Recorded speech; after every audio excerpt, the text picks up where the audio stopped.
Oh, hi Koi. Been a while. Thanks for dropping by.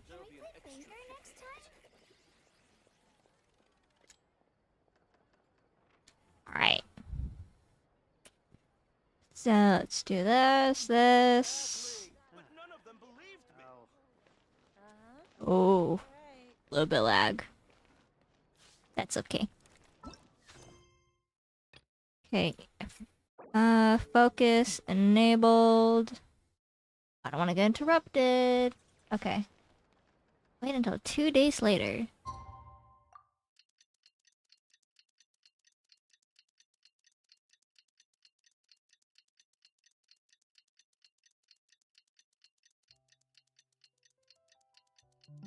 I've been good. Um, I've been trying to stream more, but like, I've only been streaming like twice a month. But to be fair, compared to last year, okay, it's better than last year. Twice a month, better than last year. I would stream like once every 3 months. Now it's twice a month. I'd say that's improvement. Um, yeah, but I've been well. I'm gonna be trying to get a job. I'm gonna be employed at some point if they hire me. If they don't, then well, just shit. Content creation better go off. I got rent to pay. I have my phone bill. Got internet. Whew, groceries.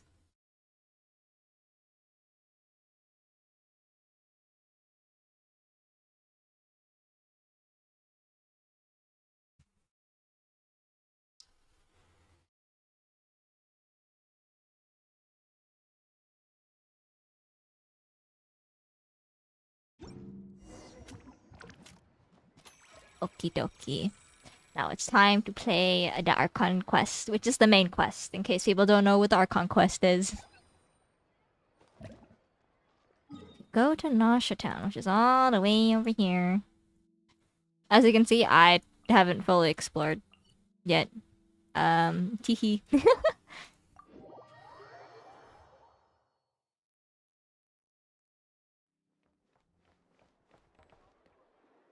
Also, sorry if my audio quality ever, like, sounds really bad. It's because, um, my fan is on and it's really loud, so, yeah. I'll get a PC one day. I better get me some alpacas. What? Alpacas. Okay. Oh, it's been a few days since we said bye to the others in Nasha Town. Still no news about Rarer, though. Where could he have slunk off to? If only he was gone for good. But with all the trouble he stirred up before, there's no way we've seen the last of him. Hello, you must be the traveler in Paimon? Mr. Flynn has been looking for you. Unfortunately, there's been a serious wild hunt attack over at the quarry. He thinks it's time to regroup and figure out a plan.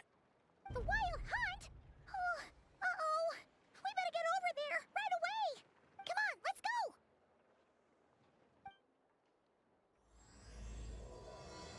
go! A nation that doesn't exist. Oh, that's the title for this quest? Okay. Interesting. At the quarry. The quarry. Okay, I'm be honest, okay, in case people already don't know, I have very low vocabulary, okay? Like, it's so bad. Because I have this habit of, like, it might just because of the people I was around as I grew up, anyways. But I have this thing where, like, I always talk about how, like, I talk in a way like I know shit, but I don't know a lot of shit. But I know shit, but I also don't know a lot of shit. It really depends on what you're asking me. But my vocabulary's so bad. Every single time I'm in a conversation with my friends, like, we could be discussing something serious, and then I'll be like, wait, hold on, pause, explain what that means, and then I like, okay, repeat the question again.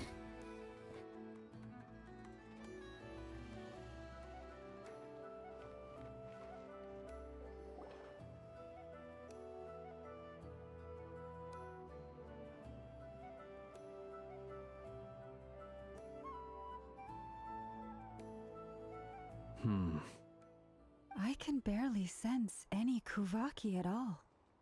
This whole area feels like a soulless husk. Looks like his appetite truly is insatiable.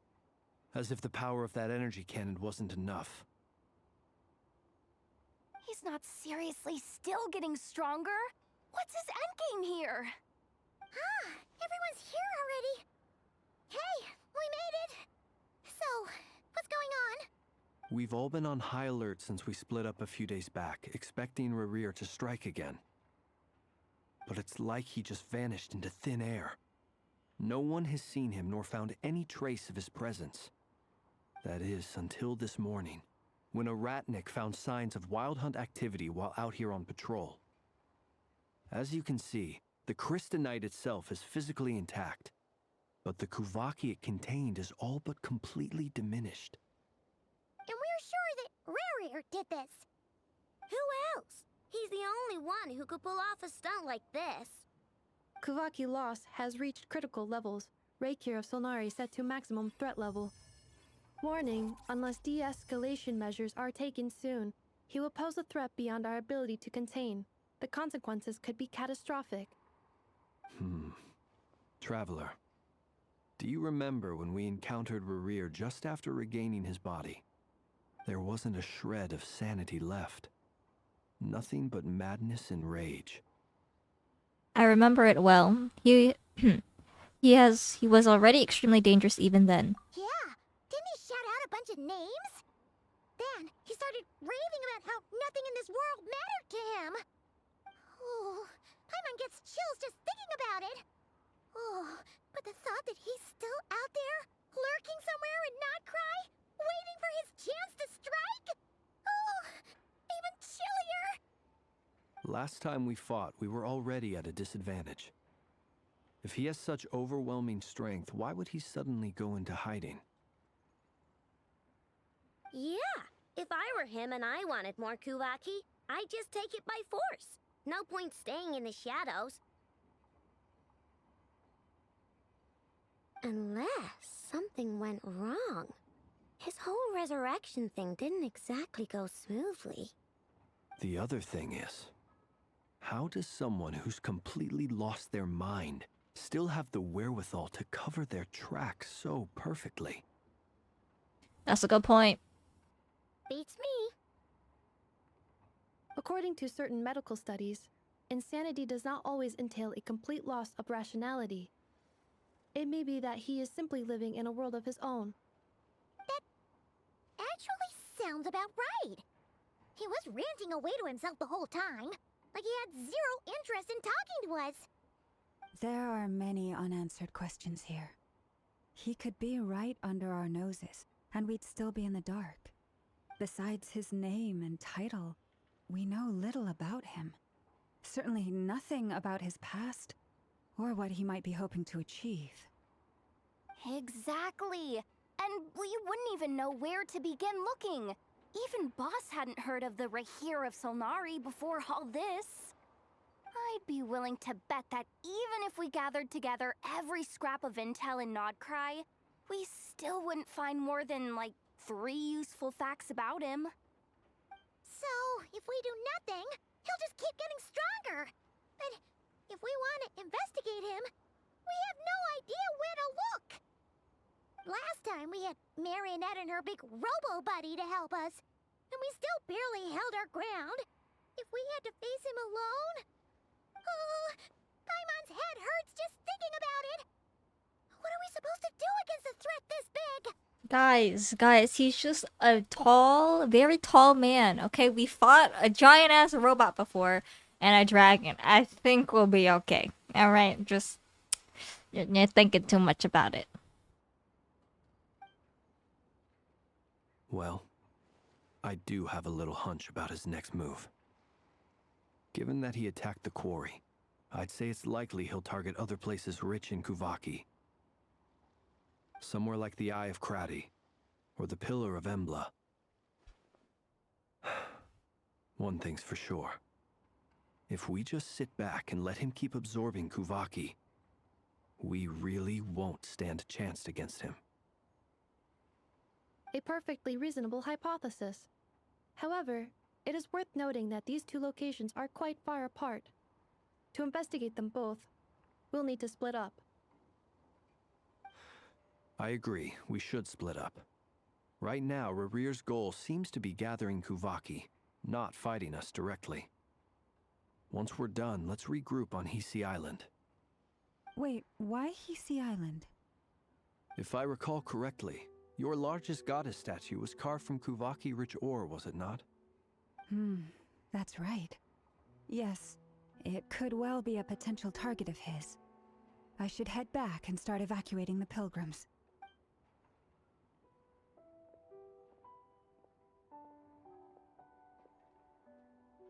Splitting up's always gonna be risky.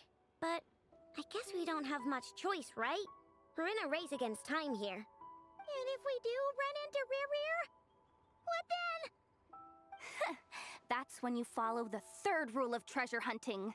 Run like the wind. Didn't you say the third rule was go with the flow? I don't know.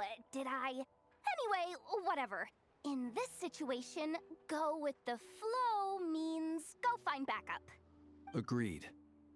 If anyone finds so much as a trace of Rarir, do not pursue him. Get out of the area and alert the rest of us as soon as possible. We need to put safety first. All right, we'd better get moving. Come on, Anefa, let's go.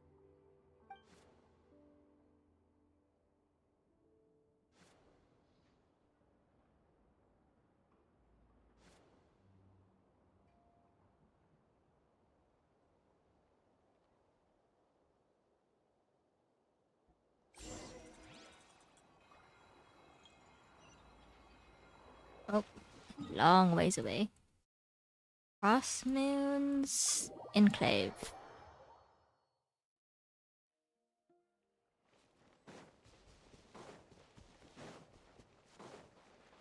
I see that. I'm gonna ignore it. We're not gonna get that. That's for when I explore. We're not touching that either.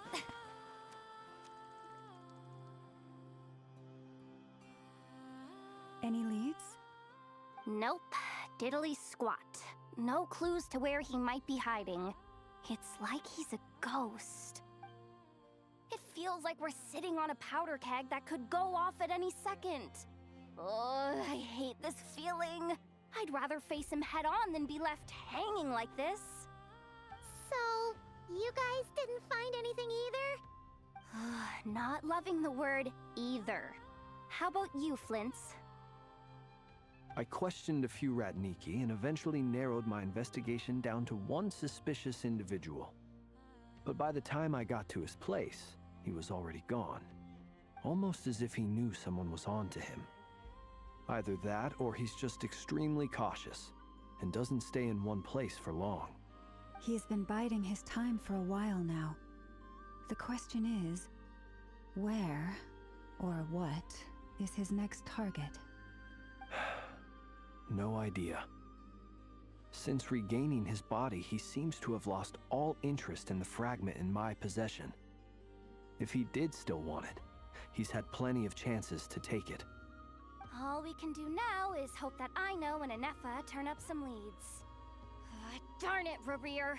If you've got the guts, come face me one-on-one! Okay, Yehoda. Alright. Wait, he's actually here? I didn't mean it! I swear! No, it's coming from Silver Moon Hall. The Lady Kutar might be in danger. Let's get over there, quick! Oh my god, my girl?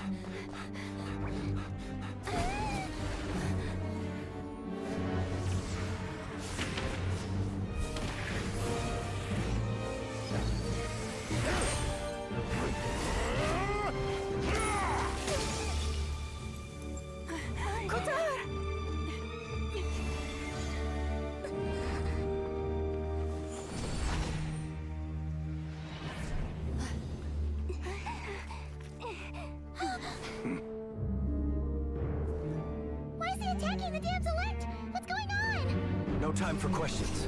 Stop him!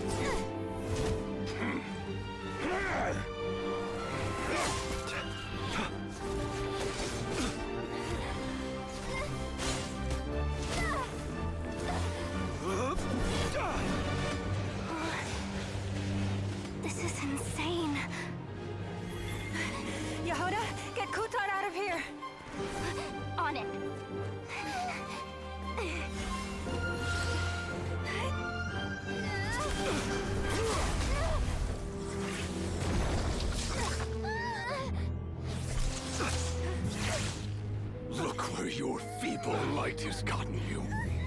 Now, you shall plunge into darkness.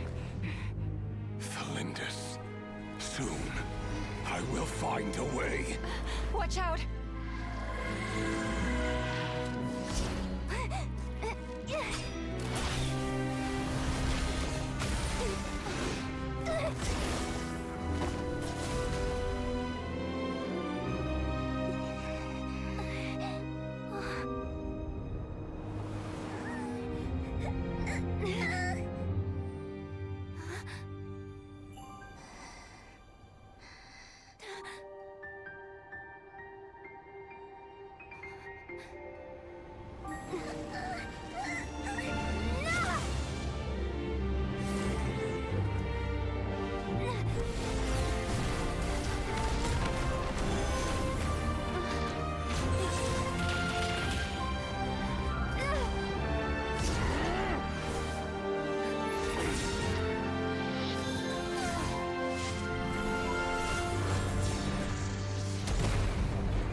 Find them.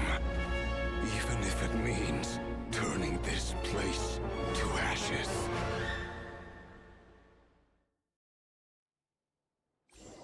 Okay.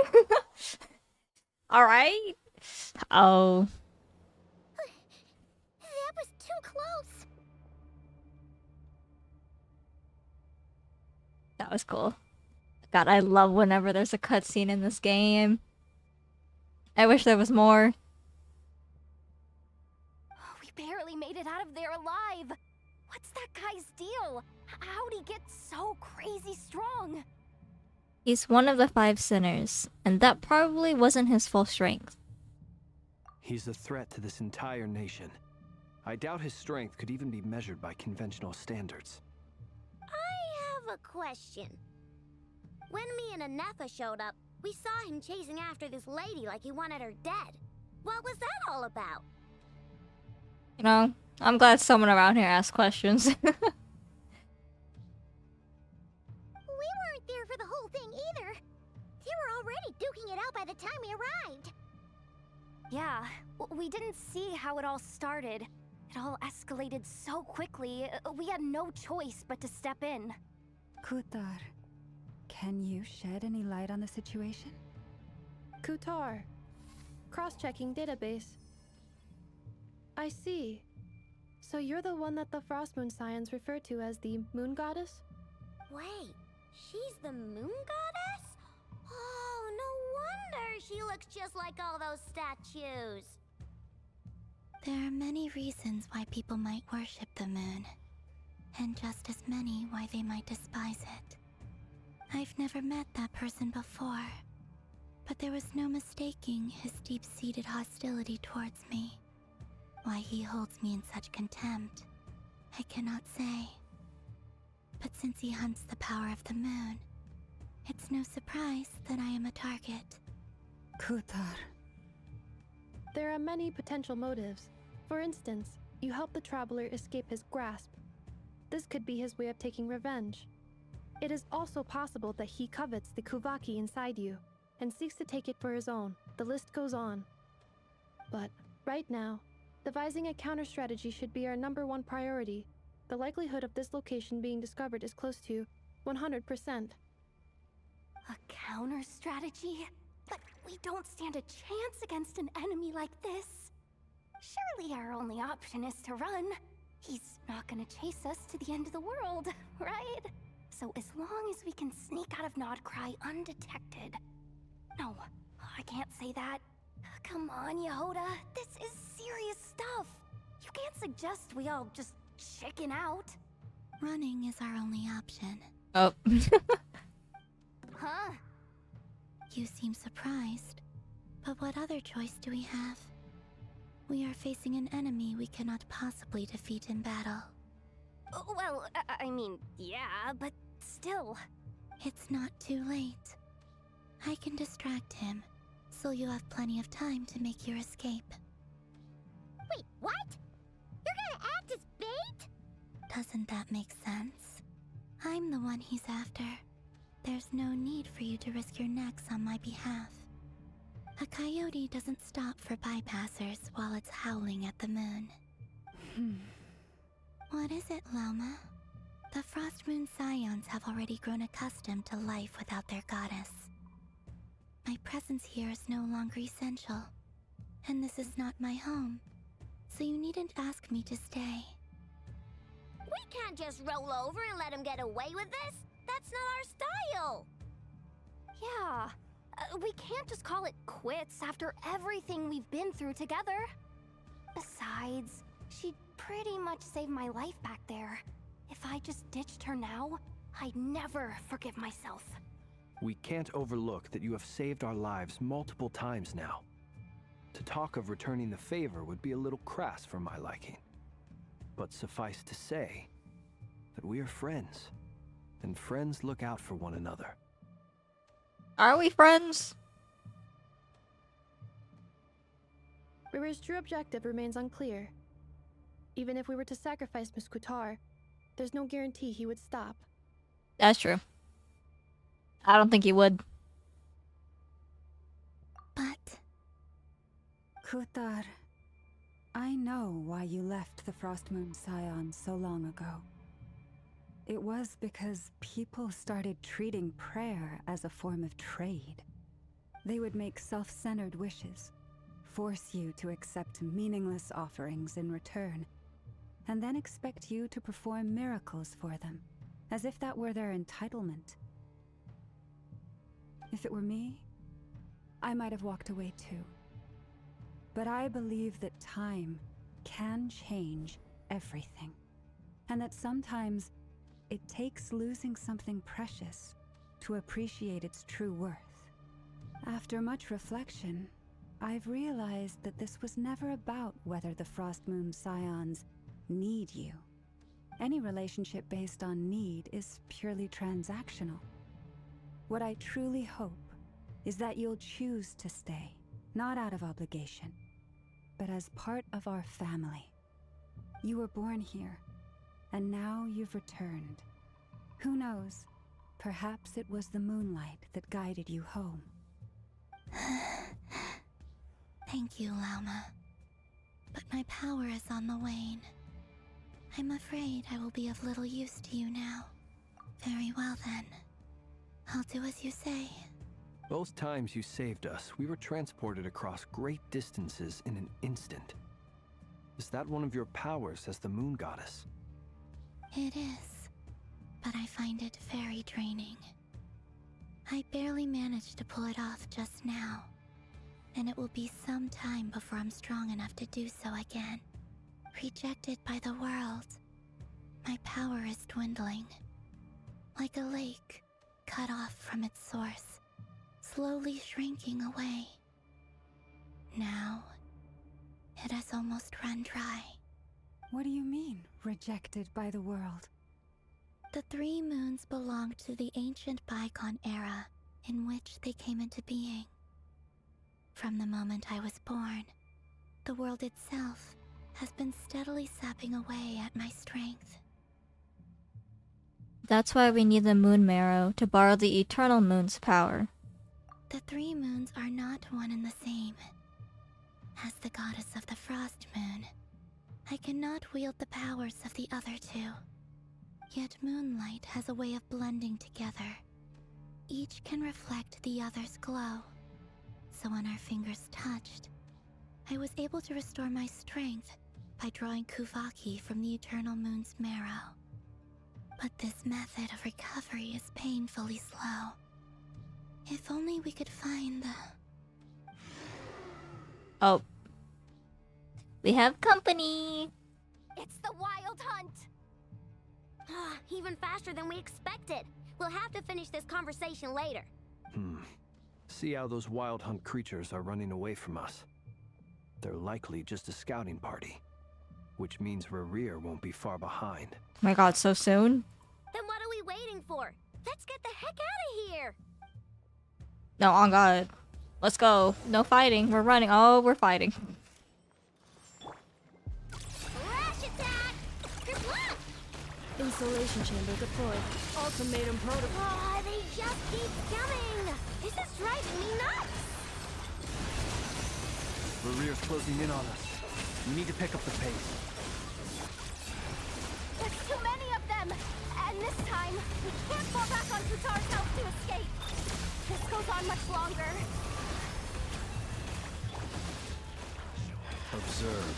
The long sleep beckons. To dust. Close your eyes. Rush attack! Preparing for dust up. For the everlasting forest. Observe. Night falls. The night cometh. Close your eyes. Look! Rainbow! There's one! Annihilation mode.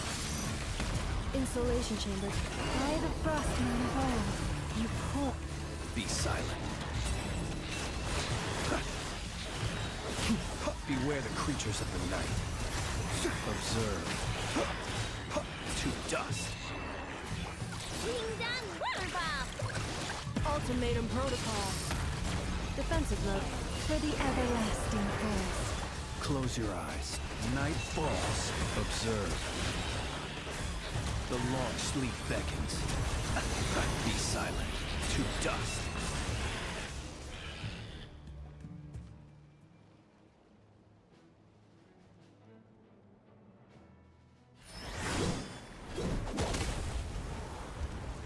Oh my god, Wolf's gravestone.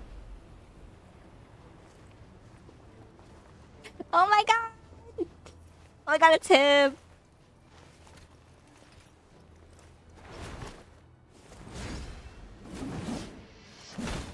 Yeah, that's my man. That's my man that doesn't look like he belongs in the game. What's the matter? Bit off more than you could chew? I'm sorry, I don't... His English voice isn't hitting for me. I'm not into it, no. And it's okay. It's not bad. It's not bad.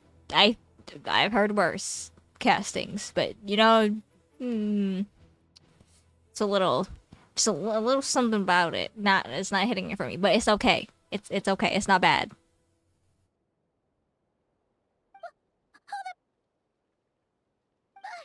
How are you? Uncle Varka! You're back from Amsvartnir? Back from what? Whoa! You're Varka? Grand Master of the Knights of Favonius? We could save the intros for later. Right now, let's get you all out of this hellhole. Follow me. I know somewhere you'll be safe. Oh, is that where I think it is? That's the one. Come on, move! There's no time to waste.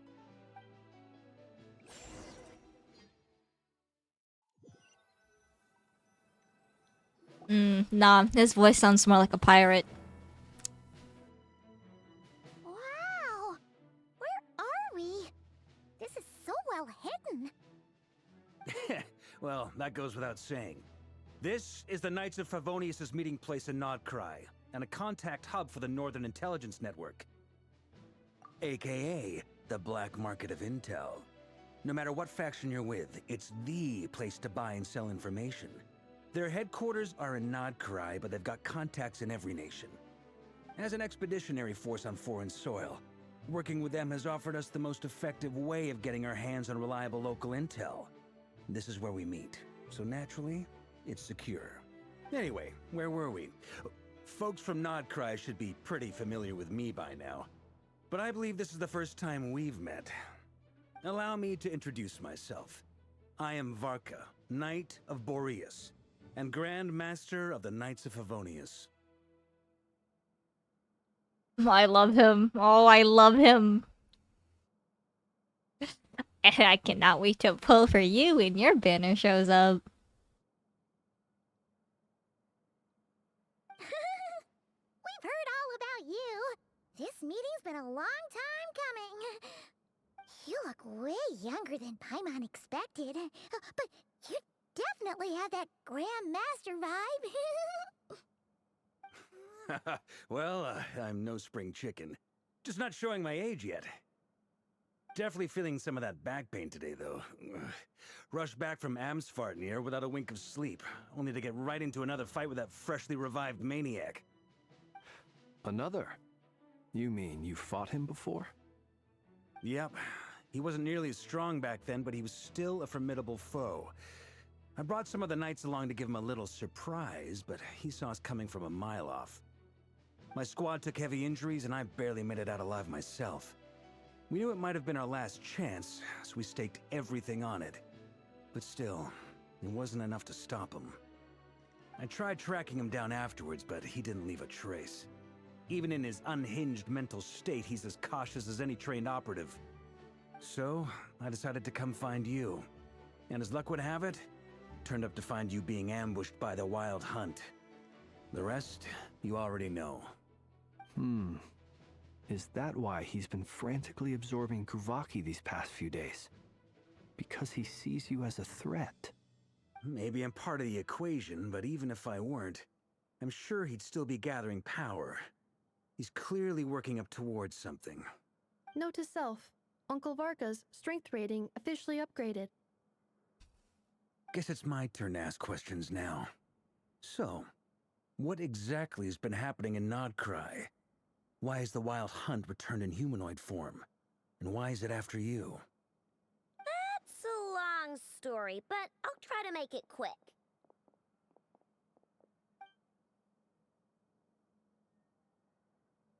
Wow, I had no idea so much had happened. Sounds like you guys have really been through it. So, the Kutar is actually a Fatui Harbinger. And all this Wild Hunt activity in Nodcry is the work of the Raker of Solnari, one of the 5 sinners. Okay, former Fatui Harbinger. I'm pretty sure she quit. Unless she forgot to turn in her letter of resignation, but then, okay, like, understandable. Oh, that's a lot to take in. Need some time to wrap my head around it all. I'm truly sorry, Mr. Varka. You stood with us against the Wild Hunt and did everything you could to stop it from escalating into a full-blown catastrophe. And then, the one time you're away, it all comes to a head and all your hard work gets undone. You've got nothing to apologize for, Miss Moonchanter. You can plan 100 steps ahead and still slip up. That's just life. No one knows what tomorrow holds. You can't predict which way the wind will blow next. And, to be perfectly honest, I can't say I'm surprised. For all the times we've defeated the Wild Hunt in the past, we've never been able to completely wipe it out. Turns out, we were just delaying the inevitable. But now that a new variable has come into play, fate may well take a different course. A new variable? You mean us? No, I mean the Traveler, Paimon, not you. You're just there. Who else?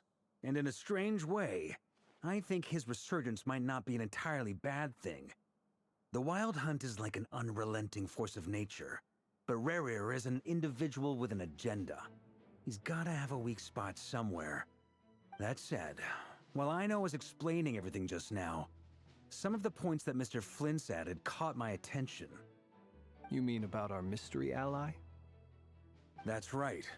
From what you've said, not only did they lead you straight to some key files, they also shielded Hisi Island from a lethal Kuvaki blast. I don't know who or what could pull something like that off. Heck, even Miss Columbina doesn't have a clue. I hadn't heard the story about those files. Would you mind repeating their titles for me? Wild Hunt Phenomena Log, a Nodcryan Ratnik's Field Journal, and Kuvaki Survey Log. Oh. No. Still doesn't ring a bell. Another dead end. Guess all we can do now is hope that our mystery ally keeps showing up when we most need them. Still, it's safest to assume they won't be intervening again. From here on out, we'll have to resolve this crisis by ourselves. Your intel also explains something else I've been wondering about. The reason I led my team to Amsfartnir was because we'd had reports about a possible source of the Wild Hunt showing up there. But once we looked into it, it turned out to be a red herring. I don't know who was behind it, but clearly it served its purpose. I doubt it's by chance that he happened to make his comeback while my attention was diverted. And from everything you told me, it sounds like his scheming began well before his return. So maybe luring me away was all a part of his plan. But is it even possible that he orchestrated all of this by himself? Yeah, that's what I'm thinking. Like there has to be another person in play here. You cannot make all those decisions by yourself, okay? Like there needs to be another set of brains. Cuz this man not Barca, but like Rerir is a bit insane. There has to be another person. At least one other person. I think there could be more, but that'd be a bit too difficult. So, you know, at least one other person besides Rerir working with him. The Moon Maiden and the Raker of Solnari. Nodcry of all places. The way everything is unfolding, it can't be a coincidence. So, what do we do now? Got any ideas? Right now, we've got at least 3 things to consider. Let's go through them one by one.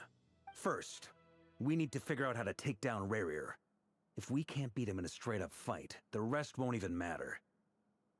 To my knowledge, the bulk of Nodcry's fighting force is already gathered here. But even with everyone united, we're still no match for Rerir in his current state, let alone with his power still growing. What if there was a way to tap into a new power of our own? What are you saying? What have you been hiding? How so? Have you thought of something, Columbina? 3 moons once watched over this world. The Eternal Moon was the largest. The Frost Moon was the brightest. And the Iridescent Moon was the most mysterious. They say that back then, the 3 moon goddesses wielded immense power. Enough to shape the workings of the world itself. I now bear the Frost Moon's power, and the Eternal Moon's marrow resides within the Traveler. Hold on. Are you suggesting? The iridescent moon, the last piece in the puzzle. That's right. If we can find the Iridescent Moon's marrow, I will be able to regain my strength much more quickly. The 3 moons are said to stir the tides and illuminate all things. Perhaps they hold further secrets beyond our understanding. According to my analysis, this solution is feasible.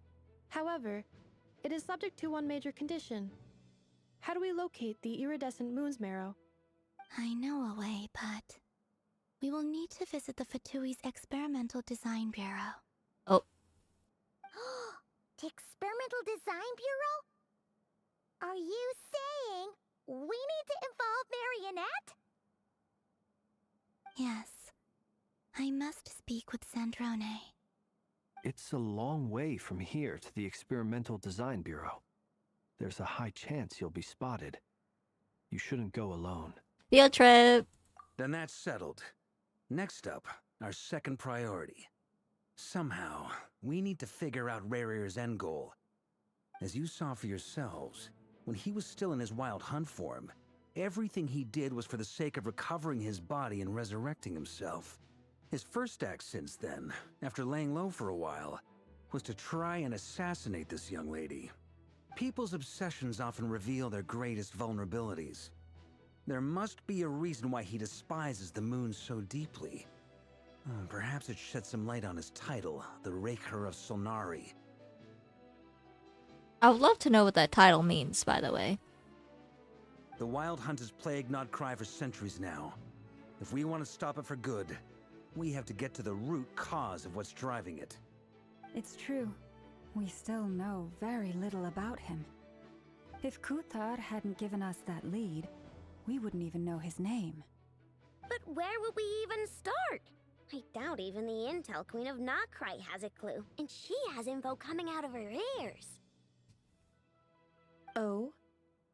That's a rather hasty conclusion for someone who's so painstakingly meticulous when it comes to dealing with machines. Whoa, okay, never. Don't start arguing with a child now. She heard. with me.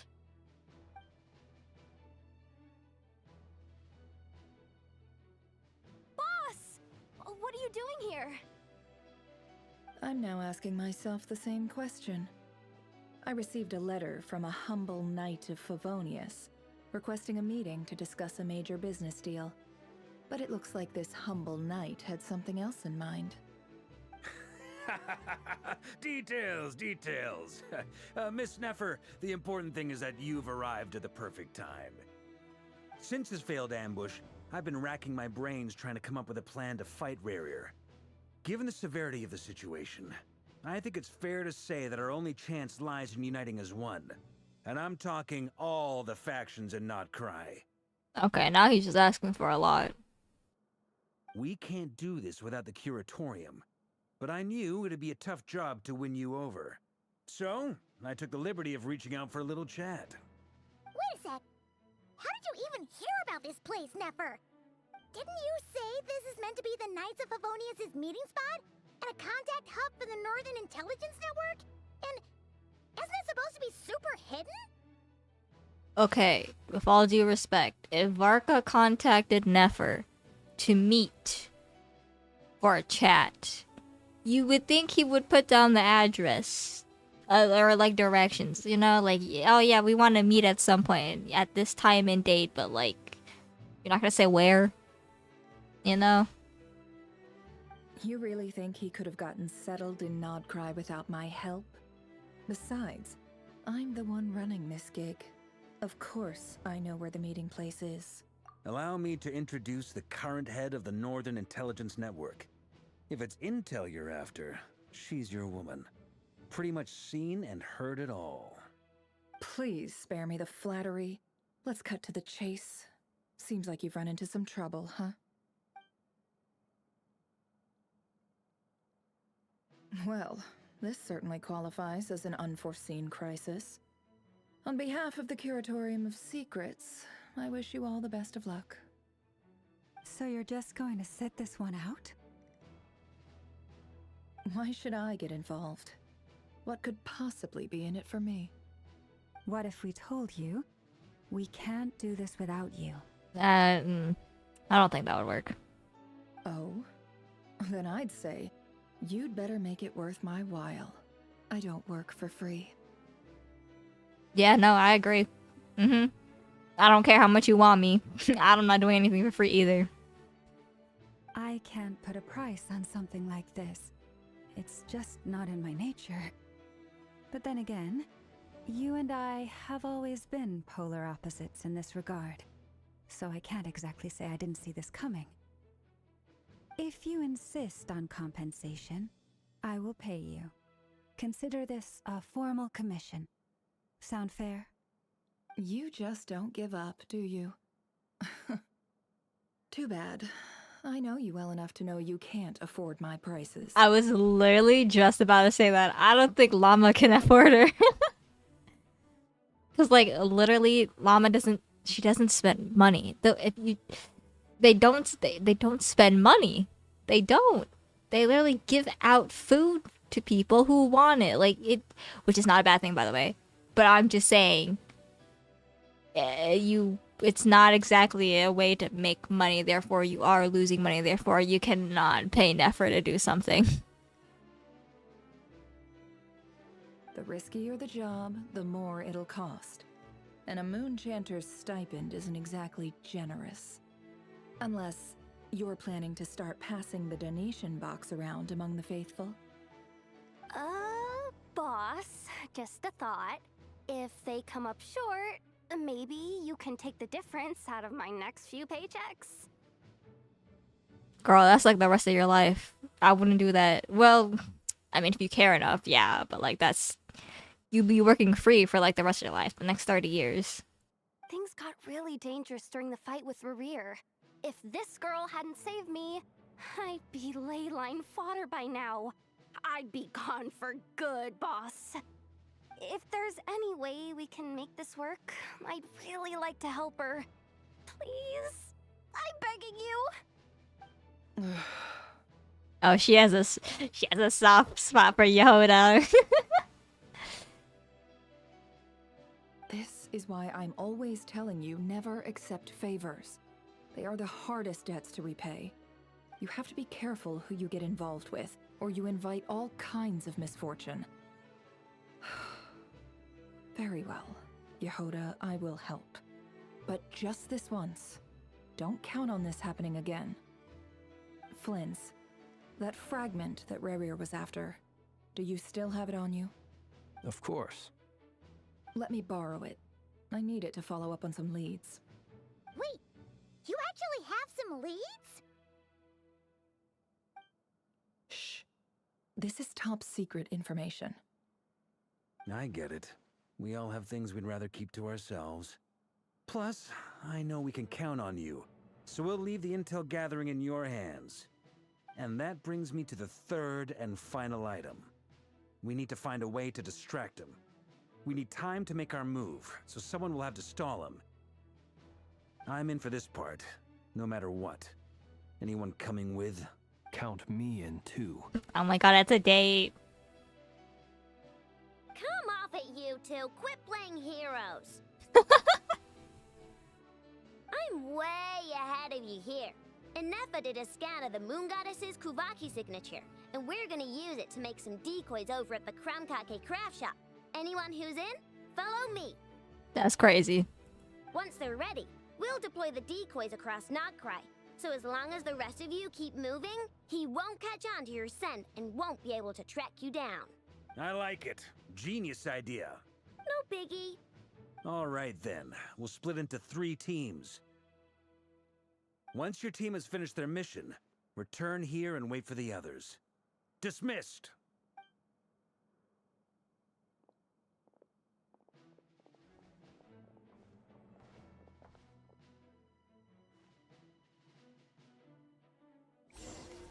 Oh, what the hell?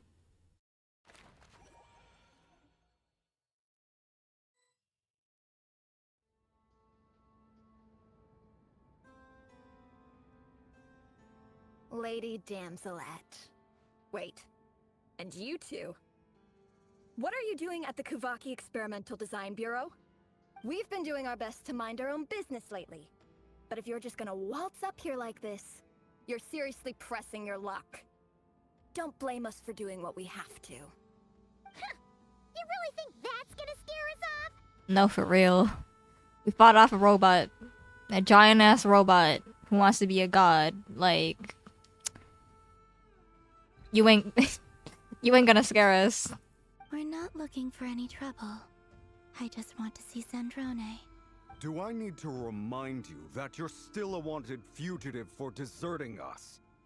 Out of consideration for our former ties and the crisis we're all up against, we'll let you leave in one piece. But don't even think about trying to get inside. Let them in. No, for real. Okay, let's get one thing straight, Mr. Fatui. Okay, you right here, you are speaking to a former harbinger. Okay, a fucking harbinger. Why do you... okay, even if you think that she's a fucking traitor for leaving and shit, she is literally a harbinger while you're like a fucking... like, a follower. Okay? Don't even.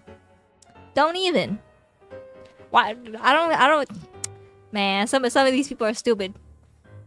Like the girl's like, you know, you better leave now, and we're like, okay, and like, no, you don't scare us. Okay, we fought off a dragon. What the fuck is a human being gonna do, you know? And then this guy's like, we'll let you leave in one piece, traitor. And it's like, bro, she can literally step on you. I don't know why you're like, if we're like, the Fuatui has ranks, right? Or it should, based on just how it works. I feel like it would have ranks, right? She's literally like the second highest. She's a harbinger. She's the second highest. Meanwhile, you're probably like the third lowest. There's probably like 8 different tiers, and you're like at the bottom. You know? Just a thought. But... Are you going to make me repeat that? No, my lady. Zandrone seems to be in a good mood. Must be maintenance day.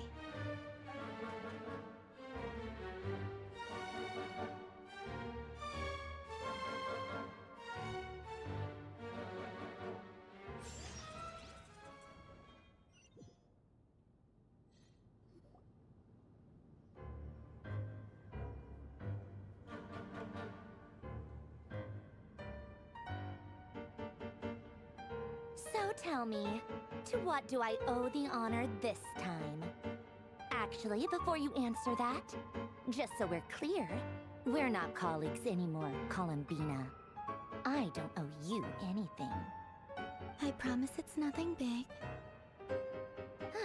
It seems like you've gotten the wrong idea here. The only reason I let you in was because I was bored. It seemed like a way to kill some time and satisfy my own curiosity. Whatever miscalculations I may or may not have made in the past, I haven't lost the plot enough to even consider sticking my neck out for your sakes. I'd like to speak with Arlecchino. Oh. Oh my god, the music stopped too. What? Huh? You mean the knave? I'd like to speak with Arlecchino. Is she in Nodcry? No, she's not. Once the work on this facility was completed, she went back with the Rooster and Regrator. The only ones in Nodcry are me and... What is it you need to speak to her about anyway? Rerir is hunting me. If I'm going to face him, I must first retrieve the lost moon.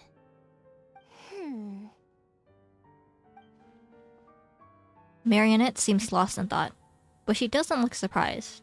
She must know more than she was letting on. I don't understand what Arlecchino has to do with the iridescent moon's marrow, but at this point, I have no choice but to go along with Columbina's plan. Is that a no, then? We're only doing this to stop Rerir. He is our common enemy. As if I need reminding. I was this close to settling things with him before someone decided to whisk me away to their weird little garden. I don't know, that sounds kind of romantic.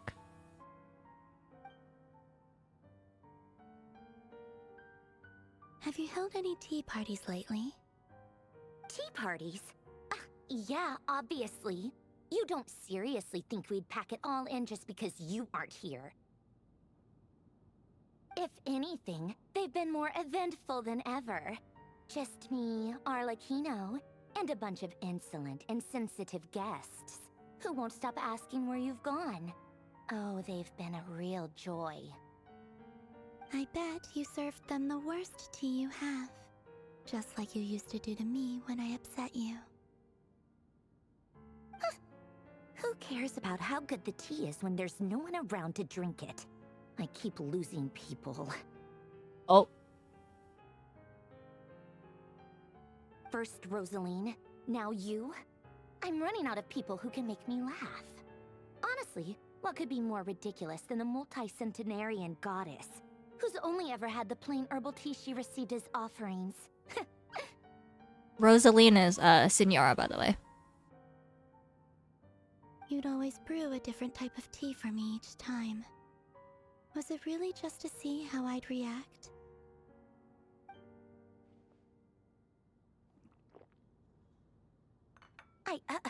Well, duh. Why else? Watching you squirm was practically my only form of entertainment. Or she was genuinely trying to introduce Columbina to new flavors. Maybe all that coldness is just an act, and they actually get along. Oh, yeah. And Capitano sometimes used to bring Tartaglia around too. But I guess we won't be seeing him again. Yikes. Okay. Alright. Ooh. And a lot of Fatui missing from her tea parties. Okay, alright.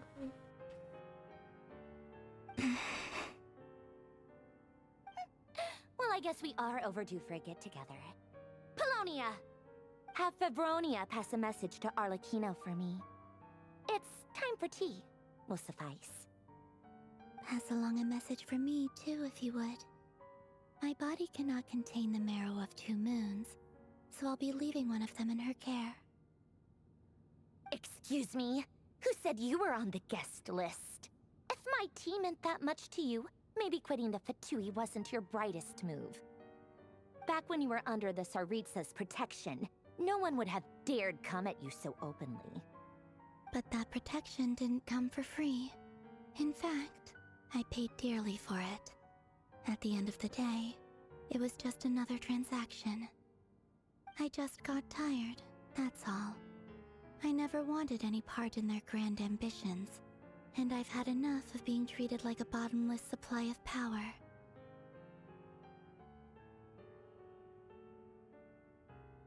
It brings back memories from the old days, when I was still worshipped as the moon goddess. Centuries on, it may be a different group of people, but I see the same greed in their eyes. I figured you'd leave eventually. You didn't have as much of a reason to stay as I do. The Tsaritsa gave you shelter and protection, but that was it. Nothing more, nothing less. Meanwhile, the Fatui demanded everything from you in return, until it was more than you could bear. I get why you left. And frankly, I have no interest in dragging you back just because the higher-ups told me to. But if you keep hanging around with this riffraff, the next time we cross paths, we might be enemies for real. Bruh. Hold on. Let me just... We're literally like shrugging emoji. What did we do? What did we do? We didn't do anything. Well, kind of, no. We did some shit. We did some shit. But like, bro, we're just trying to make sure people don't get hurt, okay? That's it. She says that, but she's the one who caved in and agreed to help Columbina. Guess that's our cue to leave. That might be your plan. But it sounds like someone else wants you to stay a little longer. Huh? What do you mean? Listen. What? Huh? Oh. My lady, it's the Wild Hunt. A horde of monsters is headed straight for the facility. Another uninvited guest trying to crash my tea party. Clear the area. I'll handle this. Wait, what? You want us to leave you here by yourself? Huh. You'll be lucky to make it out of this alive. You really think you can afford to worry about me? Go on, get out of here. You may have stopped Polonia from crushing him last time, but I've made sure that won't happen again. The entire Experimental Design Bureau is rigged for war. You know, that's pretty good. And just by the way that she's talking, I kind of want to see the Marionette and Farina have a tea party together. I'm just saying, you know, because I have Farina. She's always on most of my teams, and she always talks, you know, about tea parties, you know. So I'm like, and the Marionette likes to have tea parties, you know. So I'm just saying, you know, it'd be kind of cool to have a little moment there. Just a thought. Just a thought.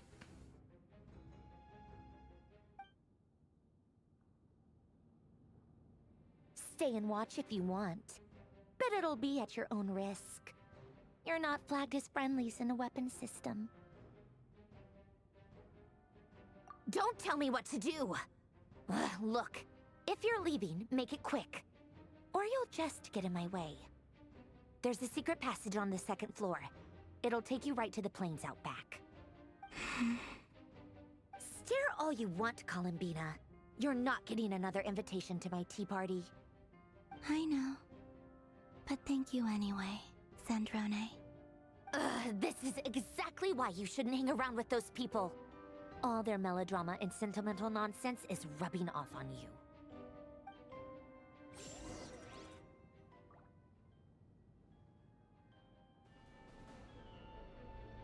Come on then, Mr. Ray here. Let's pick up where we left off. It's your Wild Hunt monstrosities versus my beautiful creations.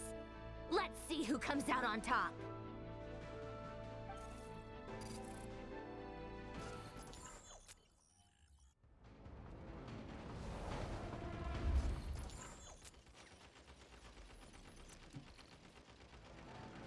Oh shit, I'm in control.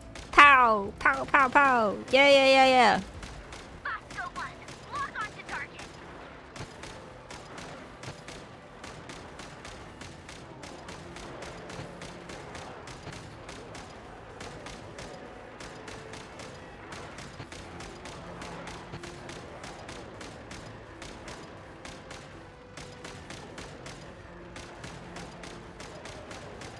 Pew pew, pew pew pew pew, pew pew pew pew.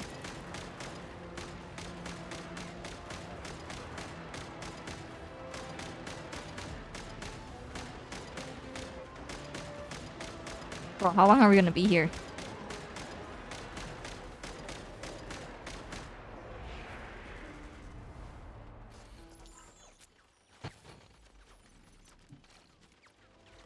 Good work, Bosco 1. Bosco 2, prepare to fire.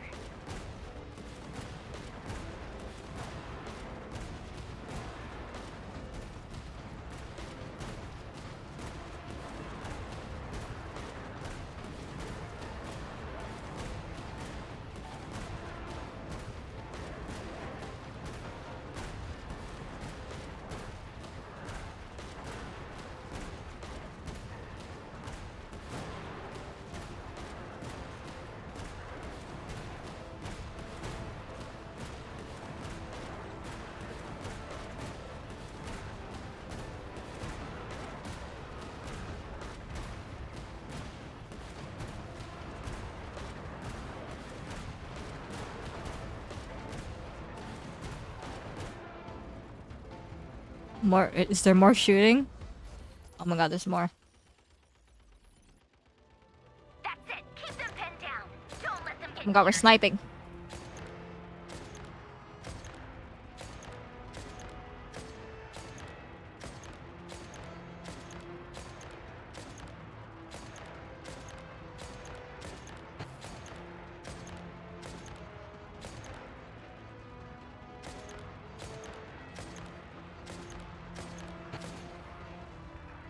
Hell is hitting me.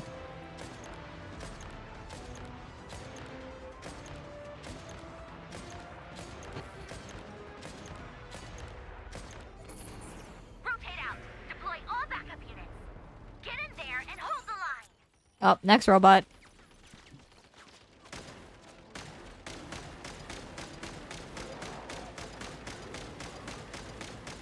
They're more tenacious than I thought. Whatever. This is where the real fun begins.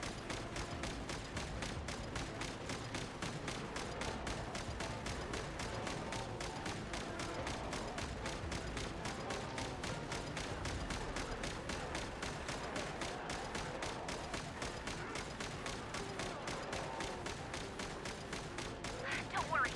Once this is over, I'll put you all back together again. I promise.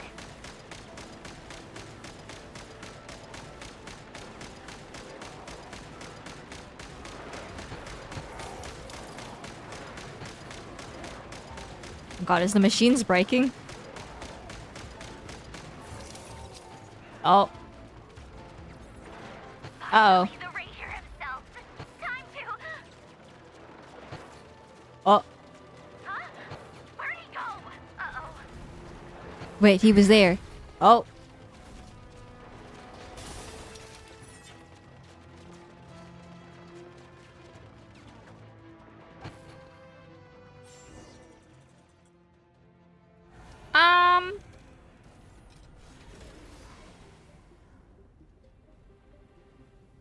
Uh-oh.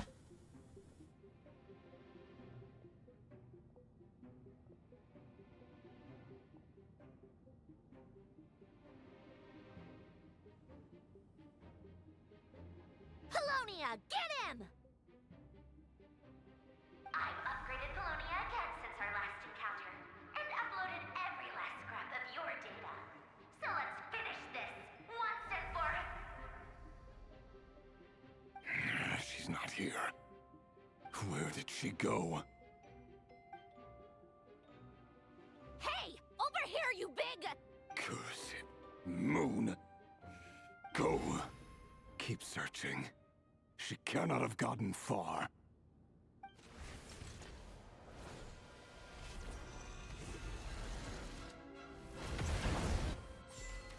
What? Hello? Nah, what? What happened?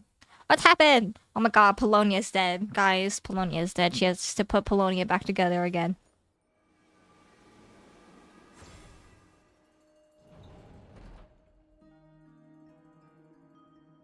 Secret room. That's a box. It's a pretty box. So this is your method for investigating Rarir's past. It almost looks like some kind of ceremony. Good deduction. But it's quite a different affair from what you're used to with the Frost Moon Scions.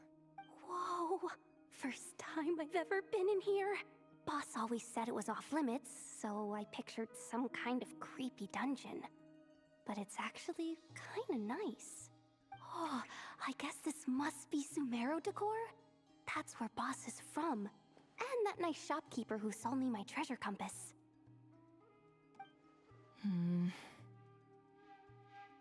I'm not sure exactly what you've got planned, but it looks like you're all set.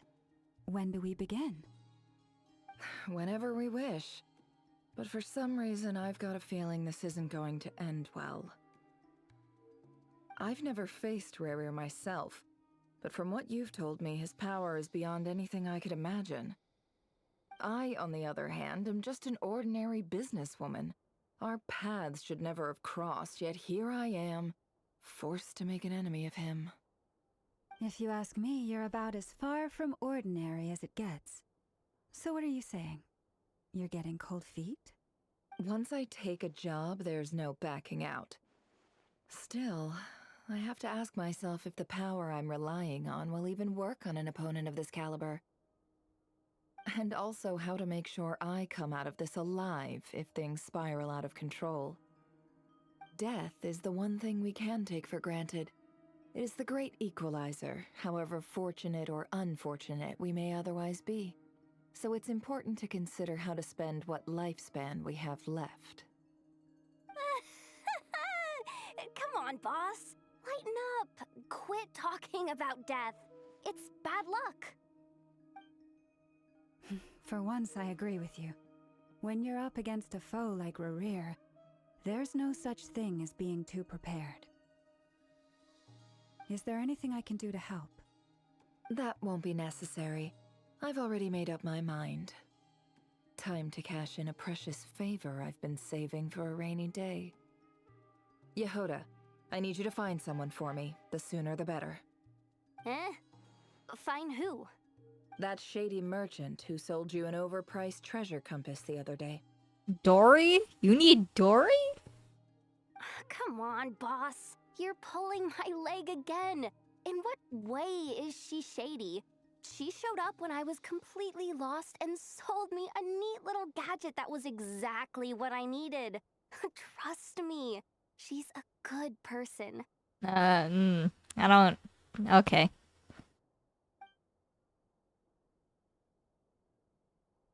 Anyway, I know who you're talking about. Don't go anywhere. I'll be right back.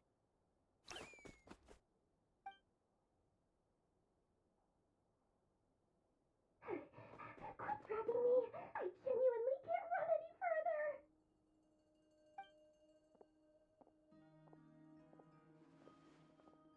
Hey, aren't you?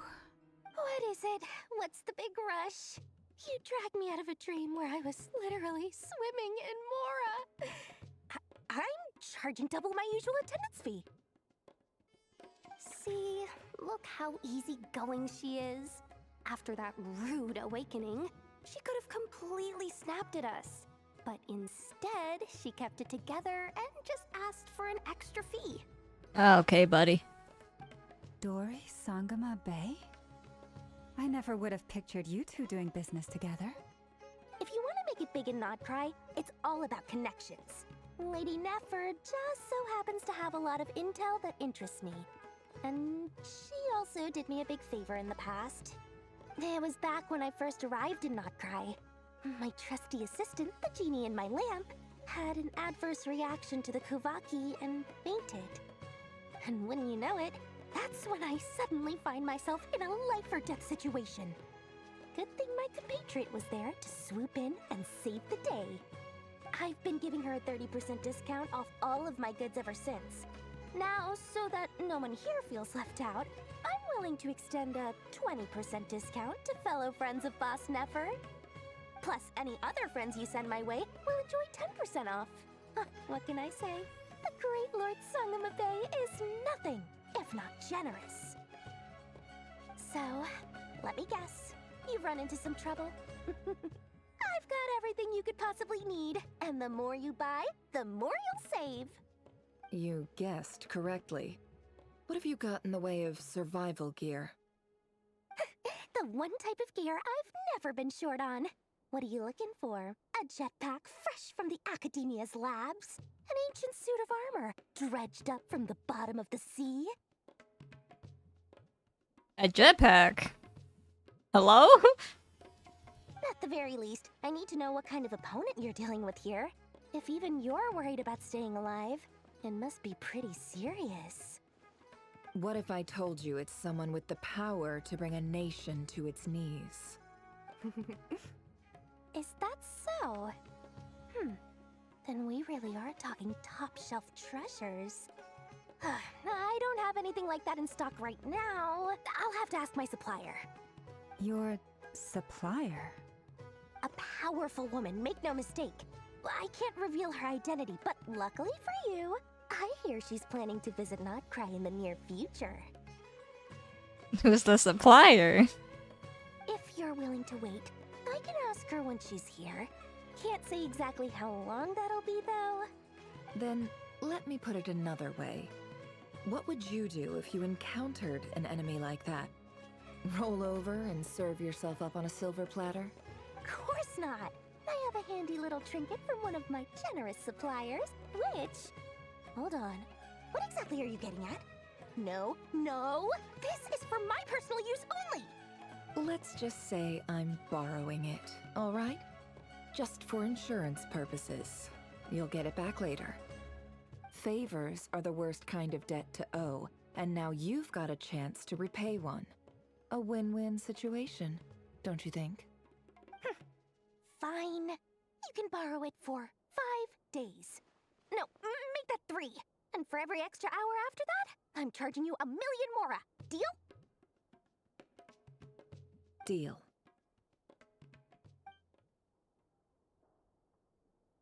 So what does that do? What a way to start the day.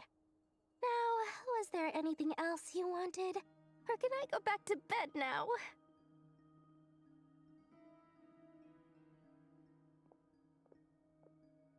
That will be all. Take care now. Don't trip up on your way back, friend. See you later! You're my favorite shopkeeper.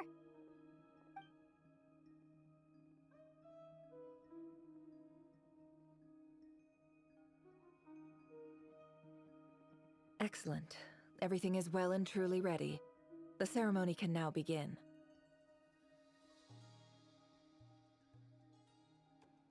After initiating the ceremony, your minds will follow me wherever I go. You will see many strange things in your mind's eye. So remember, don't be frightened, and don't make a sound. Oh, tell that to Yehoda. Well, she mostly talks in her head, so I think she'll be fine. But I hope she doesn't freak out too much in her head that it leaks out.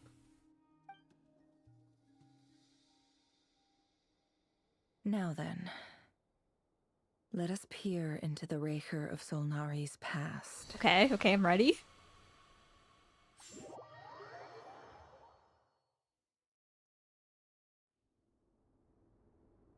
I made it. I don't recognize this style of architecture. Must be Conrian. Simple furnishings, table and chairs. It's a more ordinary house than I might have expected.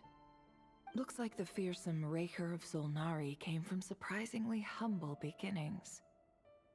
Unless this passed for luxury in Conria. Unlikely. It was said to be a very prosperous nation in its heyday. Anyway, I'll keep exploring.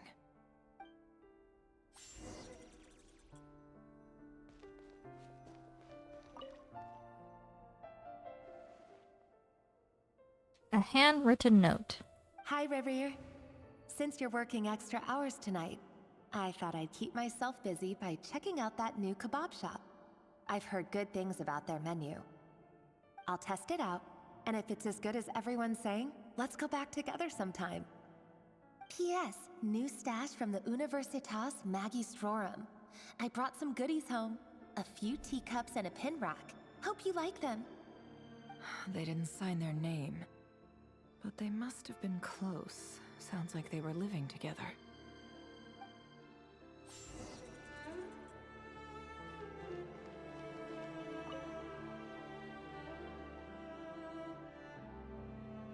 I went over to Joseph's for drinks today. They have a fine collection, but I went alone. Felindis was tied up with something and couldn't make it. Joseph asked why I came alone, but I didn't really have an answer. He then went on to ask about other things. If you ask me, someone who asks that many personal questions is too nosy for their own good. But if he invites me again, chances are I'd still go. Felindis. That's the same name Rerir mentioned. Crane imports keep falling. If things don't pick up, we'll soon be back to meat and mushrooms only. Honestly, I'm not a huge fan of that new type of mushroom everyone's been into lately. Didn't it start out as a lab-grown variety? I heard it's even mildly corrosive.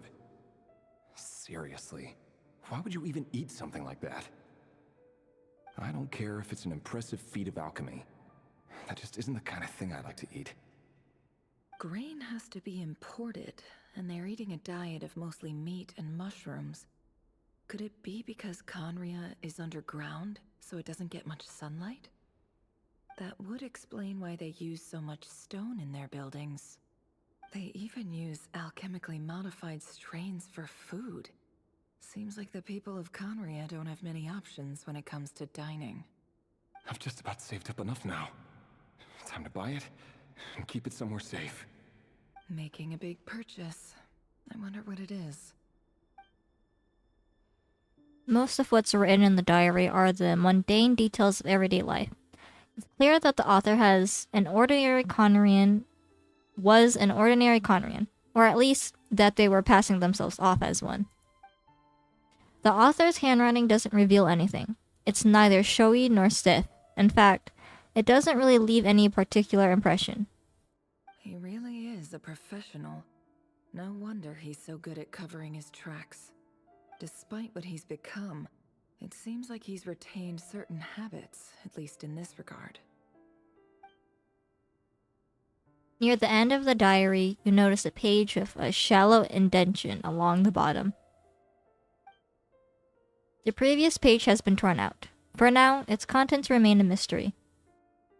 Did Rary rip it out himself?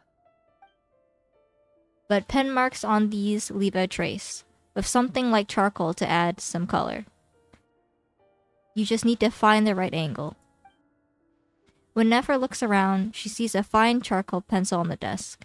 Before long, she has restored the missing words.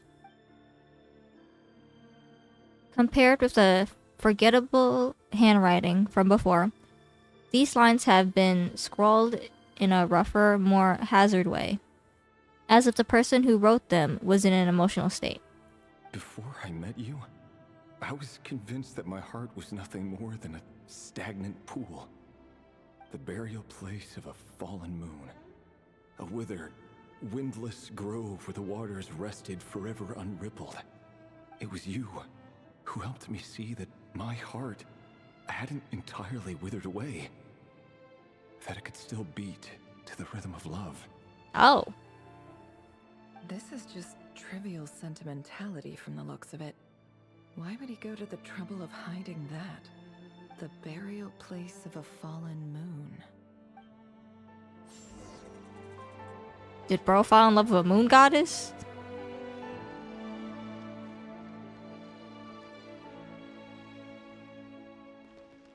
Ooh. Look guys, it's Rerir! It's Rerir in the mirror! Wow, it's so weird to see him like without his like like human. It's weird to see him like in a human form. That's crazy.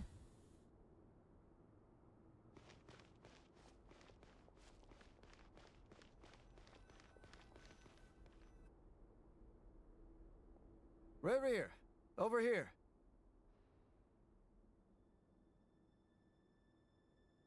Dine sleep? Oh, oh you, oh you.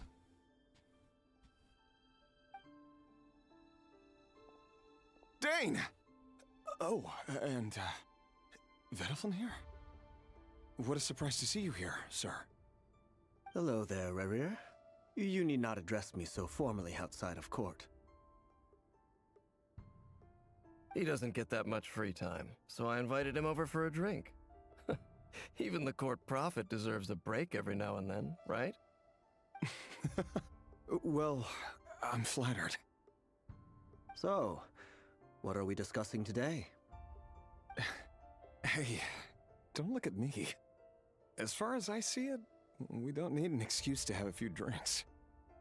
Come on, don't give us that. Didn't you say you were about to pop the big question? How's that coming along? Bro, was he gonna propose to a moon goddess? Is that what I'm hearing? Is that what I'm understanding right now? Oh my goodness.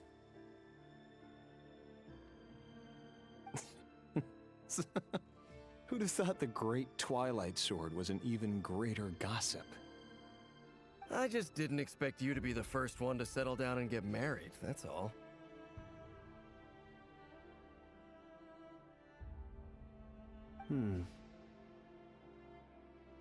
Yeah. If you told me that a few years ago, I wouldn't have believed you either. So, are you planning to come clean about your job then? I'm guessing you still haven't told her. Oh, oh no. Oh, I see where this is going. No. No, no, you did not. No, you did not do that. Oh, Revere, buddy. Buddy. Bro, you cannot say, oh, I'm gonna propose to her, and then also not tell her about your job this whole time. Yikes. Actual yikes. Red flag, red flag. Sure, I'll have to tell her at some point. But I'll need to pick the right time and place. To be honest, I have no idea how she'll take it. Come on, stop being such a pessimist. For all you know, she could be thrilled. I bet she'll be much more impressed by your actual job than the one she thinks you're doing now. A member of the King's Guard. Quite the cover story. Does the king himself even know? Of course he does. Anyway, enough about me. How have you been? Me? Same old, same old. Nothing much to... Huh? What's up, Fed? It's nothing. Vedaflin, Dainslift's elder brother. Renowned throughout the court of Conria as the Visionary, and said to possess a wisdom far beyond the reach of any ordinary man. And yet, despite the gulf between us, he seems to have something to say about me. Does he even know me? Does he see me as a friend of his brother, or just another of the Vinster King's blades? Why did he react so strongly? Was it really to do with what we were talking about? Brown, curly hair and brooding blue eyes. So this is what Rerir looked like back in the day. Perfectly normal. No different from anyone else. As frightening as this monster is in the present, there's something even more unsettling about seeing the human he used to be.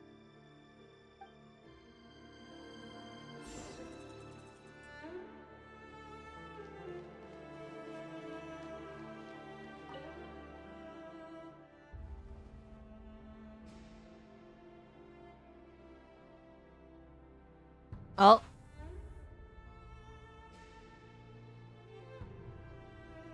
Felindis? You're back early? Our equipment's being serviced today, so I got off earlier than usual. How's your day been? Oh my god. Oh, I hate this. I think they're kind of cute together, but oh no, this is the backstory. No. Aw, why the long face? Is something the matter? Has your boss been giving you a hard time again? Went for a drink with Dane and the others after work. Isn't that a good thing?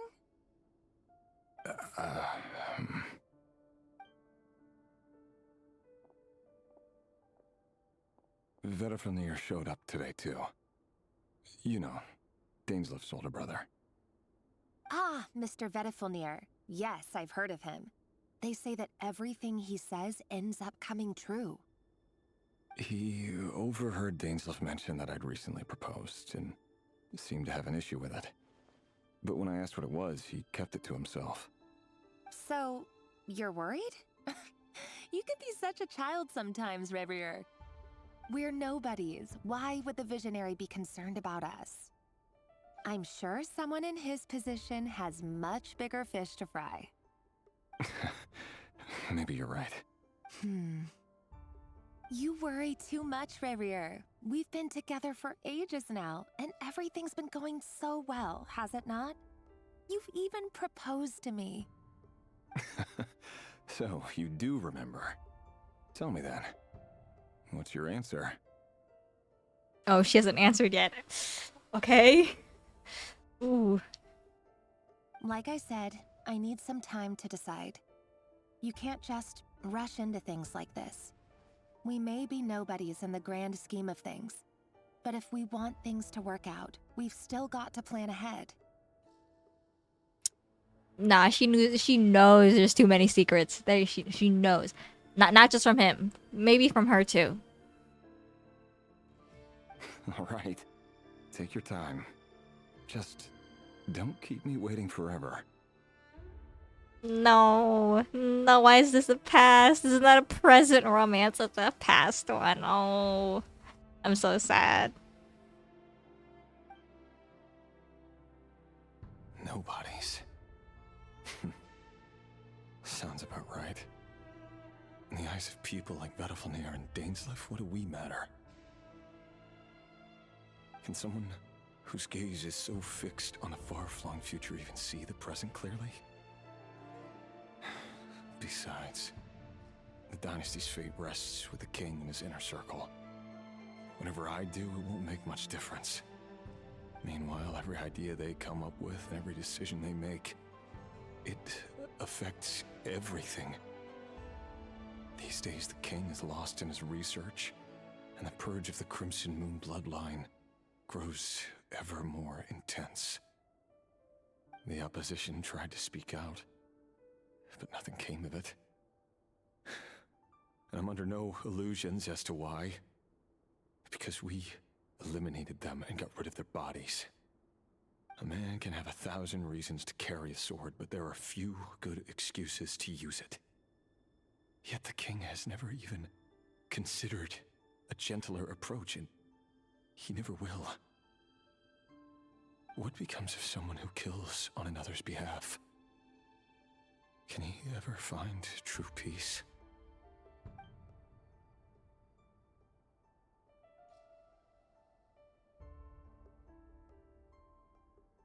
Thalendis?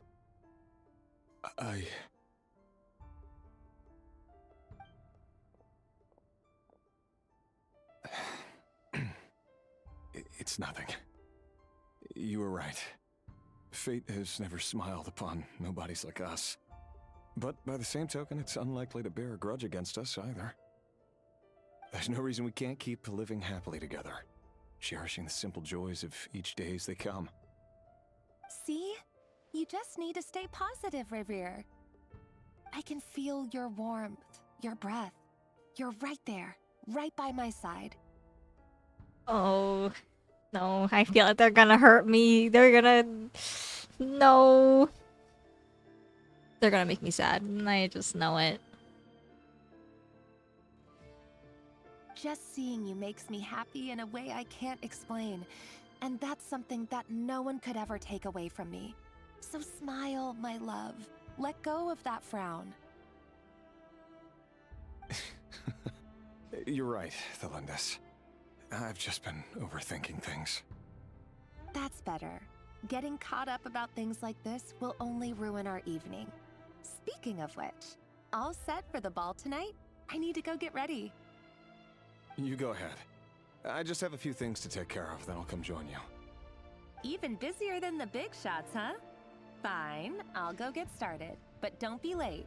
If you keep me waiting too long, I won't be a happy bunny. Relax. I'll be there. Seriously, though, you drive a hard bargain. You're really gonna leave my proposal hanging and still expect me to take you to the ball? Well, that goes without saying. I already told everyone I'd be coming with a dance partner. Okay, but I feel like this needs to be said. She is not Conrian, okay? She doesn't have those eyes. She doesn't have like the star like pupils in her eyes. Those are circles. They're not the star ones. Therefore, she's not Conrian. So what is she? Respectfully, where is she from? Because I think choosing to stay in Conria, which is underground, is kind of crazy, I'm not gonna lie. So I'm wondering, where is she from? And why did she choose Conria? Unless she was born there, but isn't actually Conrian. Besides, they're two completely different things.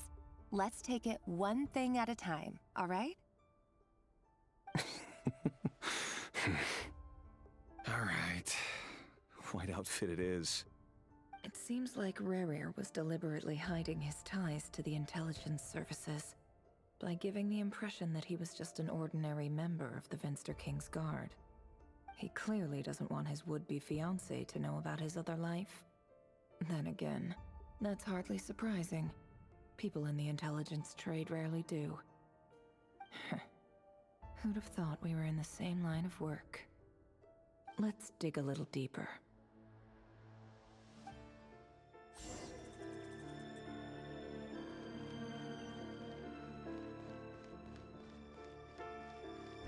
Oh, it opens. Oh, it's a hallway. Our last operation was a resounding success, and all thanks to you, Rehir of Solnari. In total, we apprehended 32 dregs of the Crimson Moon, and 67 accomplices. After all these years since the dynasty's fall, so many of them still linger on. Oh my god. Wait, okay, their job is to get rid of the Crimson Moon lineage. Do you think that lady's part of the Crimson Moon lineage? Just saying. Just thinking. Alright? Cause there has to be the reason why this guy turns evil. I think it has to be betrayal of some kind, okay? But like, what?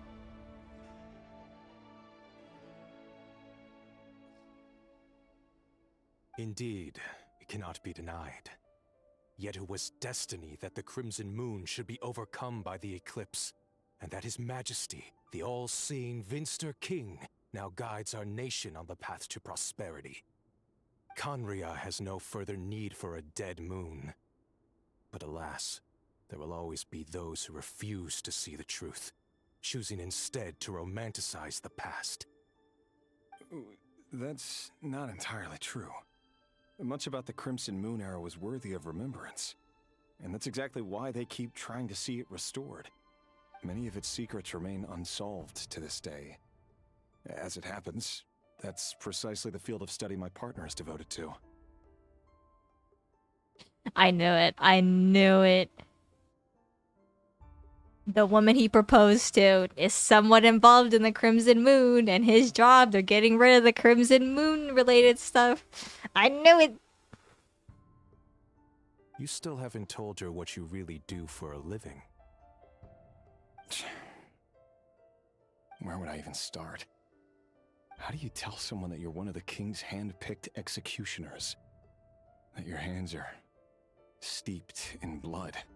You didn't choose this life, any more than I did.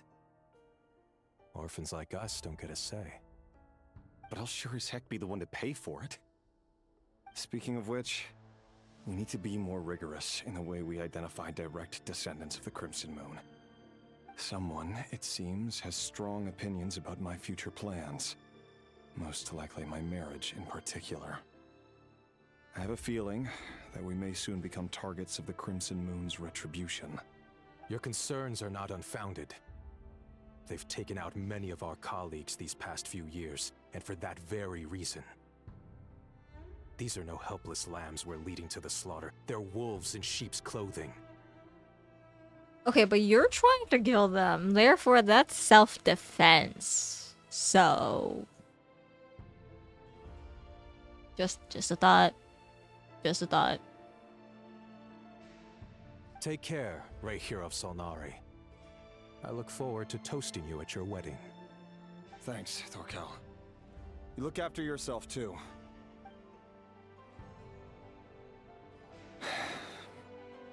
Thelindis, I never wanted to keep this from you. You're the last person I would ever want to lie to. But that's exactly why I can't tell you everything. There are things you shouldn't know. Things you cannot know. The Moonlit dynasties are a thing of the past. Yet even now, with the sun shining high in the sky, there are those who would call forth a dead moon's ghost. Could that be why Vedalfnir held back? Or was it because of some court secret he's not at liberty to share? I have to get a clear answer from him. No matter what happens, I will protect Thelindis. Rerir seems to be very concerned by Vedalfnir's reaction.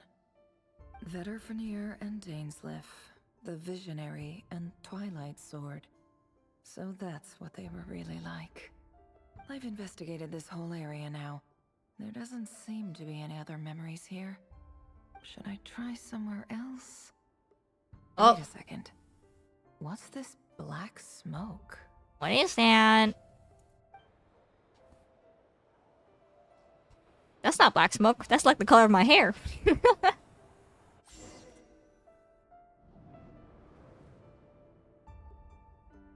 So, he's late after all. Just you wait, Rerir. You're in for it. Big time.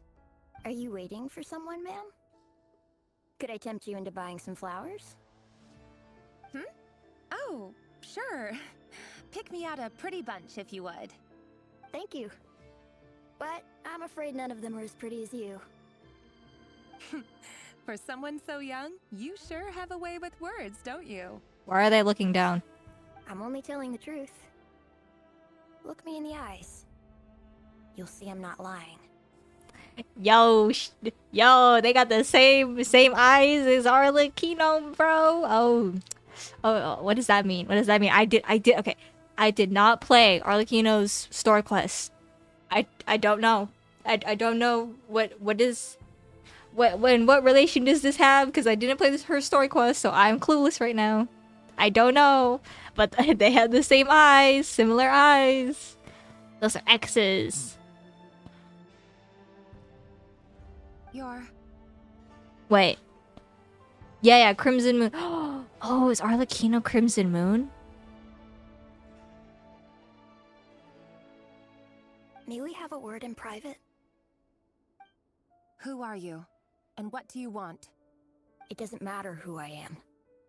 Too many of our kind have fallen lately, so I decided to take the risk of reaching out. Not long ago, the Rayhir of Solnari led an assault on one of our strongholds. We suffered many casualties, and many who came to our aid lost their lives as well. Sorry, I don't know why you're telling me this. And I don't want to get involved.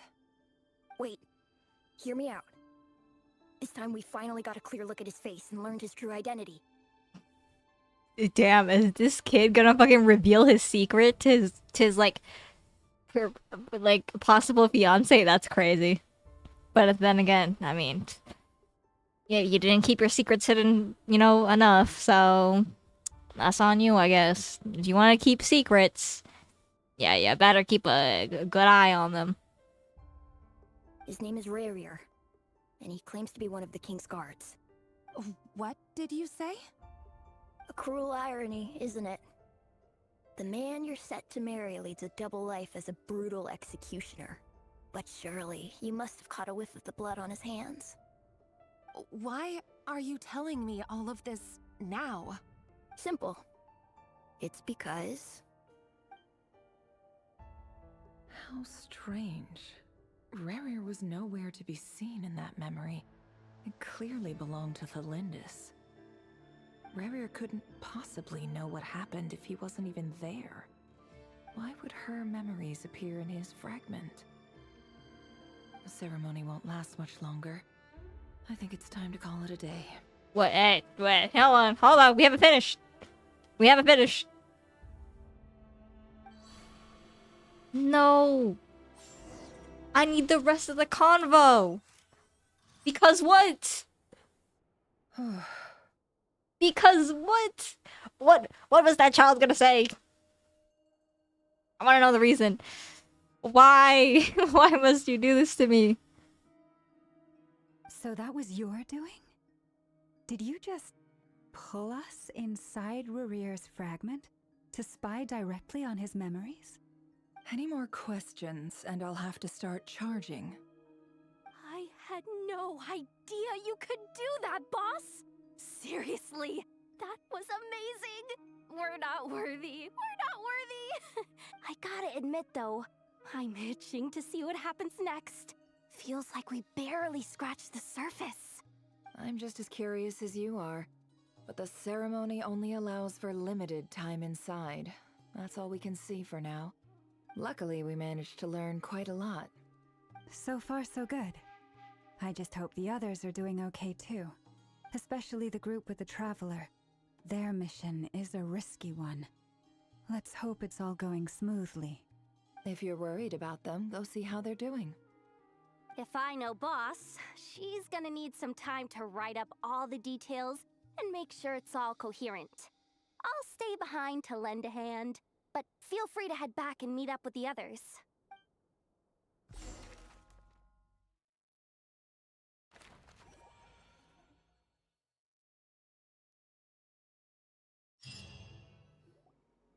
Oh, they've been prowling around for nearly 2 days now. These things just won't quit. Oh, they might not have seen us yet, but them constantly sweeping the area, our way out is completely blocked. Oh, that's never gonna work. One little slip up and it's game over. If they spot us, they'll run straight back to Rerir. And once he knows we're here, it won't be long before he's breathing down our necks again. Oh, guess you're right. All right, time to zip it.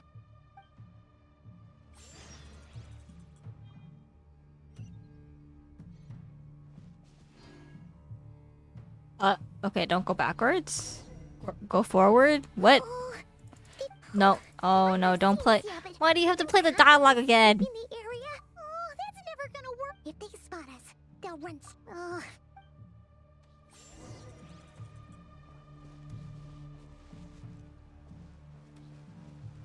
Quick, hide! We almost got spotted.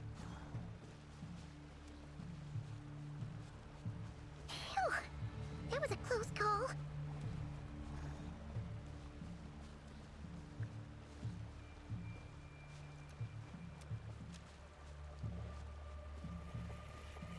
Bro, what? Watch out! He's coming this way! Maybe I could move if you stop forcing my camera angle, you stupid game. God damn, I hate when Genshin do this. They forces the camera angle. I'm like, okay, yeah, I'm gonna go backwards because you're making me look backwards.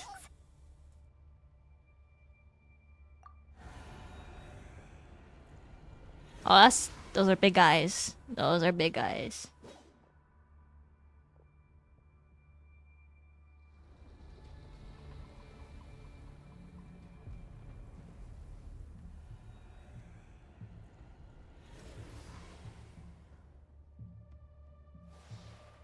Fire. Oh. Fire? Wait, what's that smell? Oh no, there's a fire!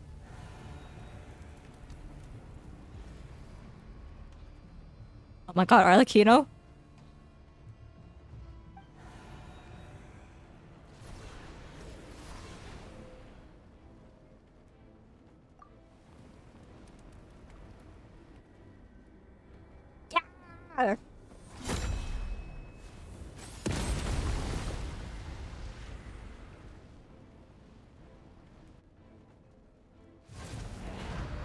Sandrone was right.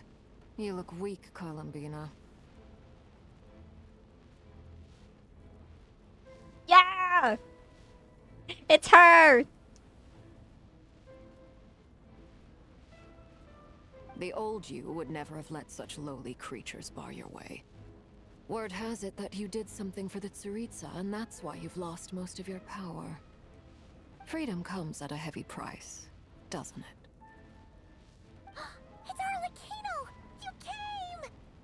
Hello again, Columbina. And greetings, guests of the House of the Hearth. It's been a while, Arlecchino.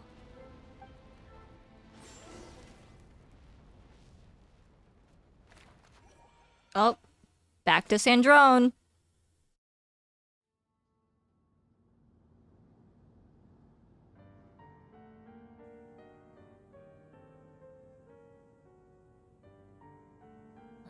Stupid right here of stupid Solnari.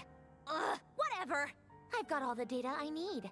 Next time we meet, you're finished. He sure doesn't pull his punches. Excuse me, do you need a hand? Oh my god. Oh my god, that's Fremine, isn't it? Isn't that Fremine? Is that my boy? You can do me a favor by staying out of my way. Can't you see I'm busy? Wait a minute. I recognize that voice. Hello, Miss Sandrone. Father sent us over to help. Oh my god, it's my favorites. Oh my god, hold on. I'm so sorry. I'm so sorry. Oh my god, look at them. Oh, I love them. I love them. They're so great. I love them. Huh. How considerate of her. Hey, Fremine, get over here and help me fix this. Lenny, you do your thing. Just keep your sister away from my machines. You can tell she has a favorite and a least favorite. Nearly every machine that cat girl touches ends up going haywire. Go put her on cleaning duty or something.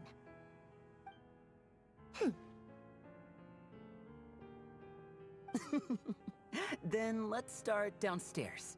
Fremine, we'll leave this place to you. You've got it. Wait a second. Pretty sure there's still some tea in the cupboard. If you want some, you'll have to make it yourselves. Back at the secret base. Where's Flynn's? No. Oh, hell, we're back here again.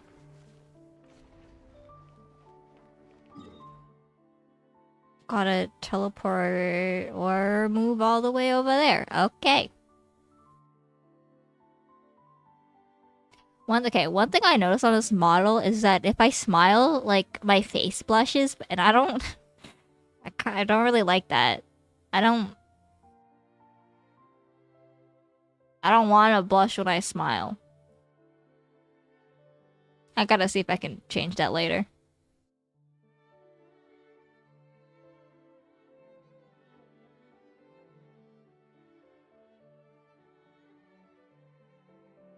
Yeah, Arlecchino. That's my queen right there. My all-powerful queen. Oh, we have to walk all the way over there. Oh, that's a domain. I'll get that another day. Oh, look, so many chests that I'm gonna run past.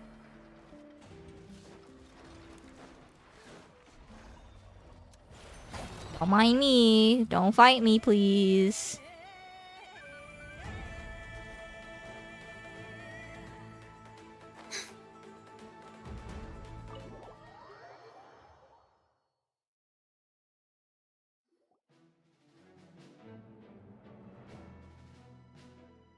It's a relief to see you all made it back in one piece.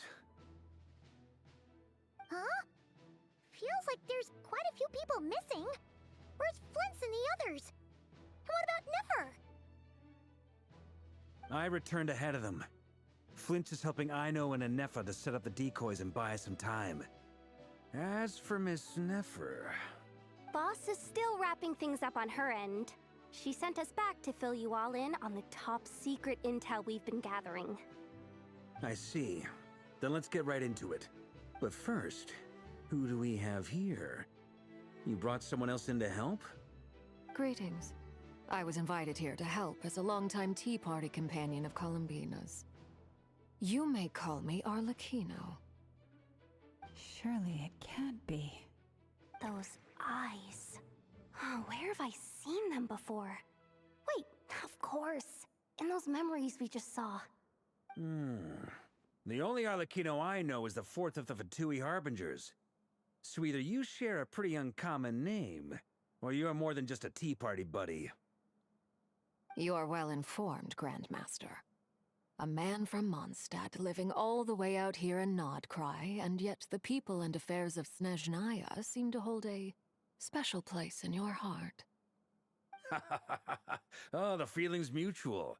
Sounds like you know all about who I am, too. A Fatui Harbinger. The atmosphere in here just got really tense. Guess we can't just start trusting Fatui Harbingers, even at a time like this. I must admit, though, I'm a little curious. Seeing as the Moon Goddess no longer belongs to the Fatui, what makes you so willing to put your neck on the line here? Nor does Nodcry belong to Mondstadt, Mr. Varka. Yet still, you're fighting for it all the same. Things don't always have to have a tangible payoff. Sometimes, stopping things from spiraling out of control is a higher priority than chasing the spoils of victory. Of course, I can't say there's nothing in it for me at all. But that's between Columbina and myself. Arlecchino has What? Sorry. No. Arlecchino was instrumental in helping us save the whole of Fontaine. I'm confident we can trust her. Forgive me. I don't mean to doubt you. It's just that the Fatui really have been the source of many of our troubles. We have our own way of doing things here in Nodcry. But ever since they arrived, the Fatui have treated us with nothing but hostility. I know there's been a lot of bad blood between us in the past. I've done my utmost to avoid friction whenever I could. But sometimes fundamental conflicts of interest simply can't be settled amicably. Okay. Listen. Alright. She has a point. Okay. It's a conflict of interest. Okay, there's not really a way to settle a conflict of interest. It's something you have to accept. Just saying. Anyways. That's why I'm here solely in a personal capacity. This has nothing to do with the Fatui. As a gesture of good faith, I'll be frank. I can help Columbina track down the iridescent moon's marrow, which will help her restore more of her power. Anyway, what else is on the agenda? Let's begin. She says she'll be frank, then completely skips over the details. Looks like she doesn't want to give away too many secrets after all. But she clearly wants to change the subject. It'd be awkward if I tried to bring it up again now. I guess we'll just have to go along with it. She's the fourth of the Fatui Harbingers after all. One look and you can tell she's not someone you'd want to mess with. She switched her eyes. She's looking at Yehoda now.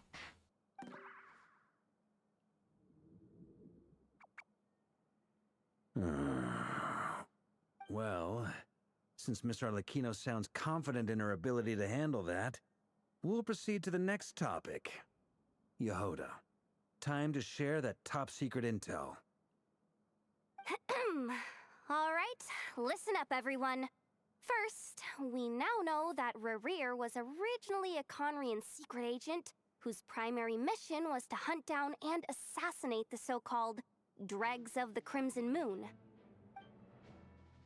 The Dregs of the Crimson Moon? Mm-hmm. In the memories, there was a lot of talk about the Crimson Moon and Eclipse, and a whole bunch of other stuff from the time of Conria.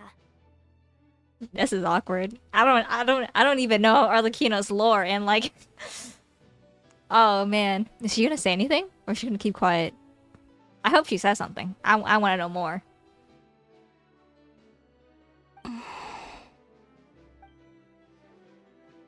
To my knowledge, those were the names of 2 different Conrian dynasties. Long, long ago, it is said that the people of Conria worshipped the Crimson Moon, drawing a mysterious power from its reflection. But one day, a coup saw the Crimson Moon eclipsed, hence the name of the new dynasty that replaced it, and how it became the new emblem of Conria.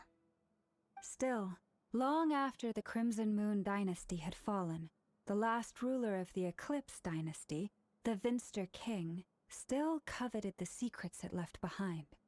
So, he sent the Rehir of Solnari to secretly hunt down the Crimson Moon's few remaining followers. In those days, Rerir showed no signs of madness. In fact, he was as normal as any other person. Oh, and he had a fiancé, or at least a would-be fiancé, called Tholindis. What's the matter? Just after Rerir regained his body, he called out that name.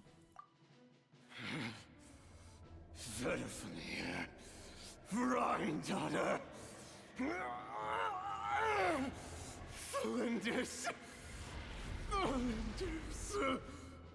Okay, so he called out Dainsleif's older brother, and then Reindotir. I can't pronounce it, but I'm pretty sure that's the one that created Albedo, and then Tholindis is his would have been fiance.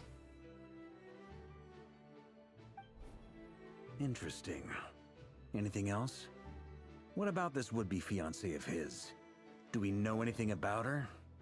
Well, she was a researcher at the Universitas Magistrorum, but it felt like she was hiding some kind of secret. Oh, and one more thing.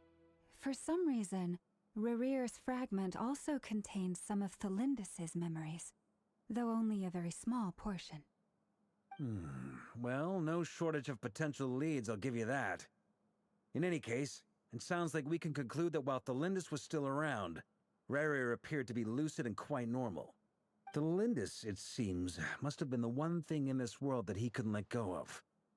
Tell me, though, were these pure-blood Conrians we're talking about here? Why do you need to know that? Hold on. If she was a pure-blood Conrian... The curse of immortality, she might still be alive. Is that... Oh yeah, just like how it was with the captain.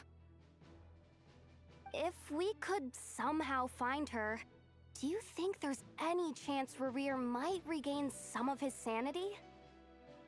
It's possible, but it would take a miracle. We can't pin all our hopes on that.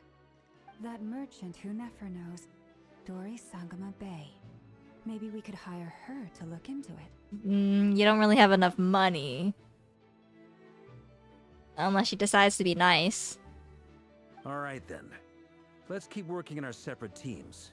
Traveler, Paimon, Kutar, and Miss Arlecchino will go look for the iridescent moon's marrow. As for the others...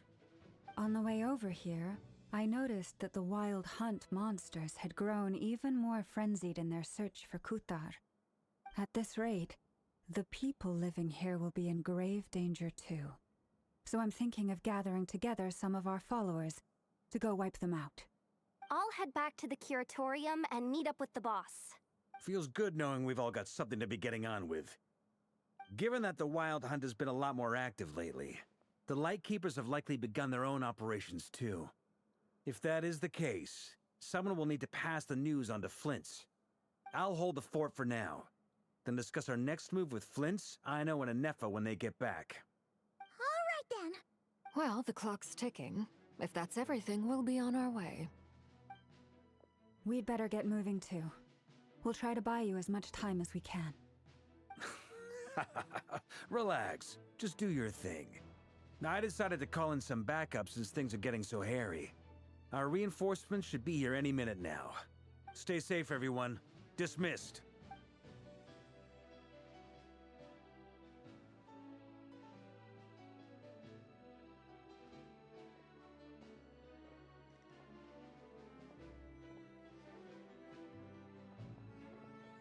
We're back.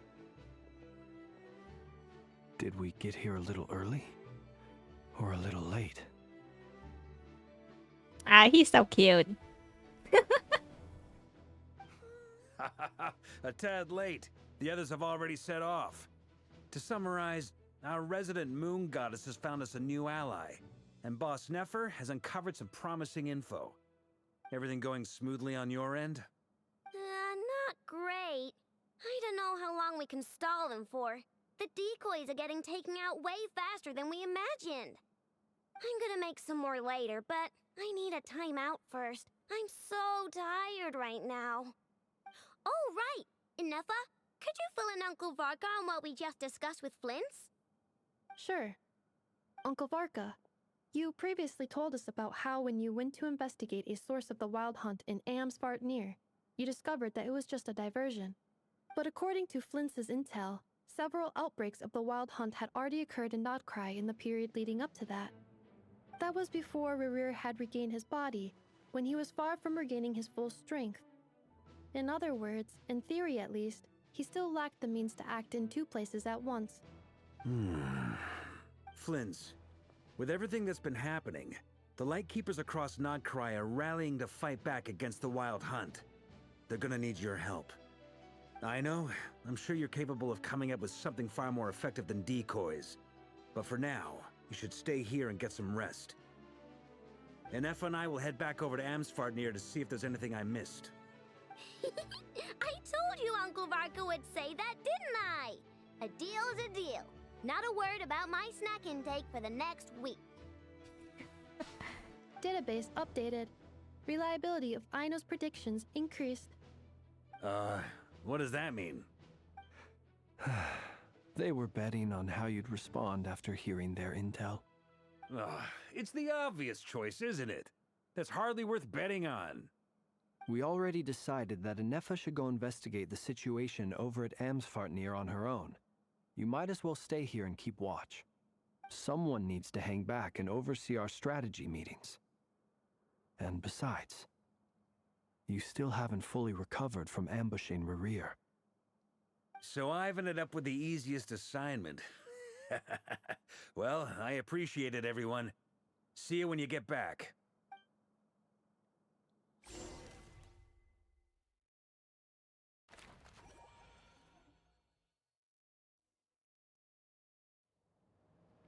Oh, everything's closed off.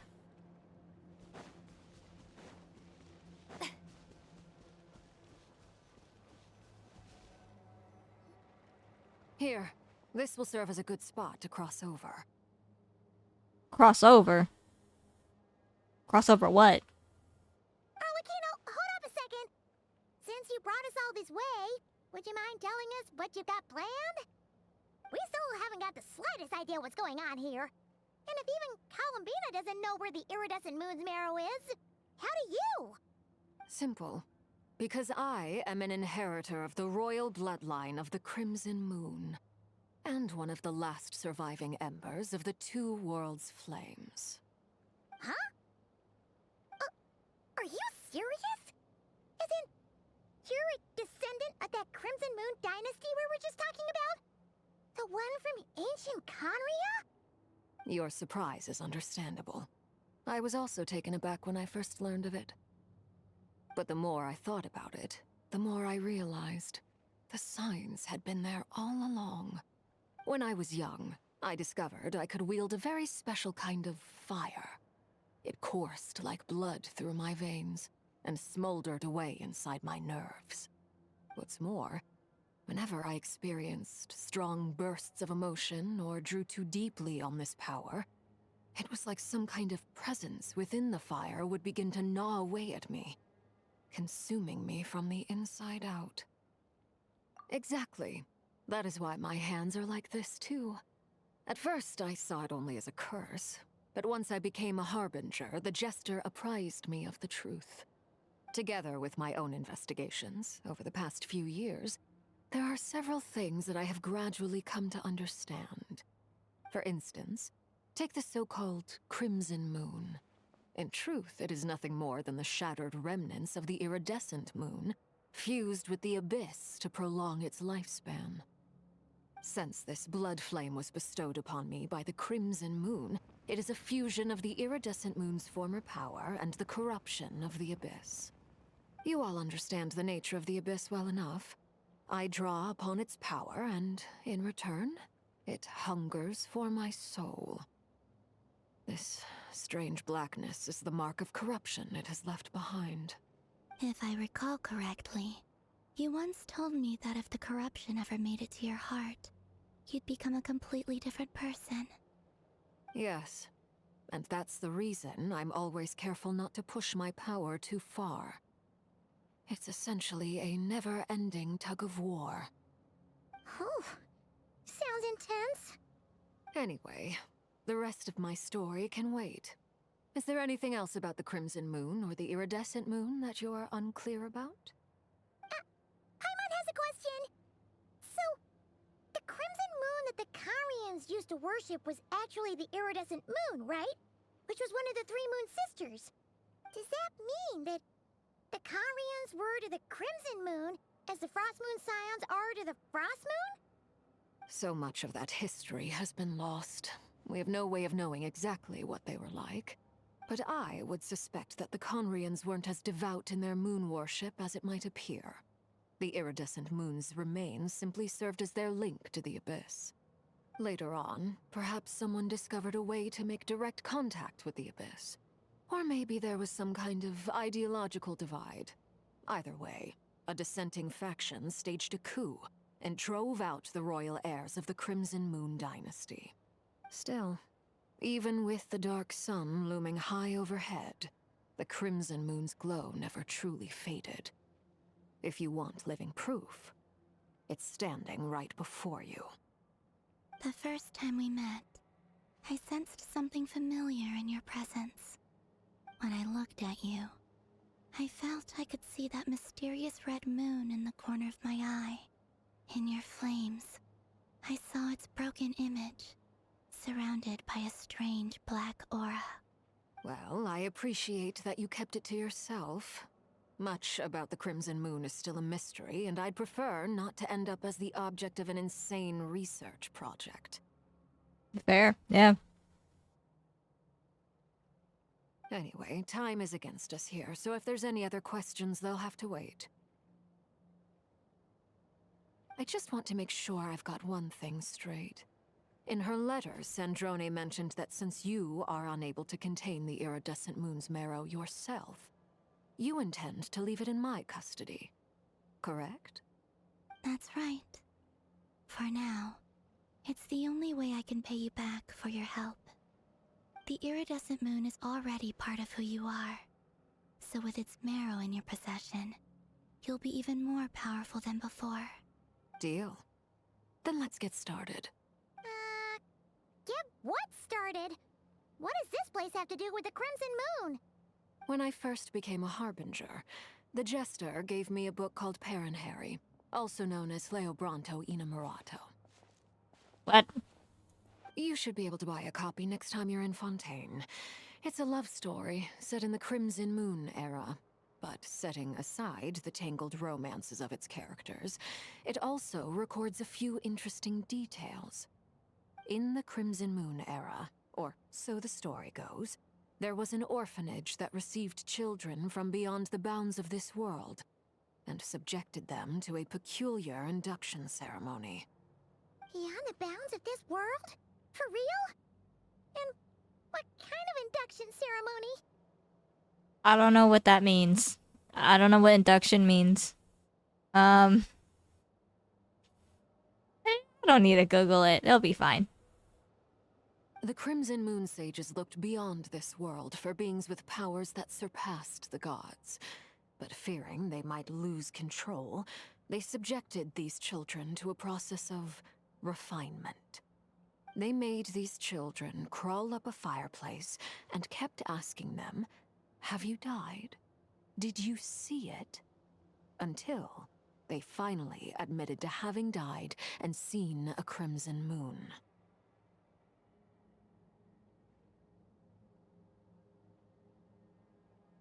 Oh, a ritual. Okay.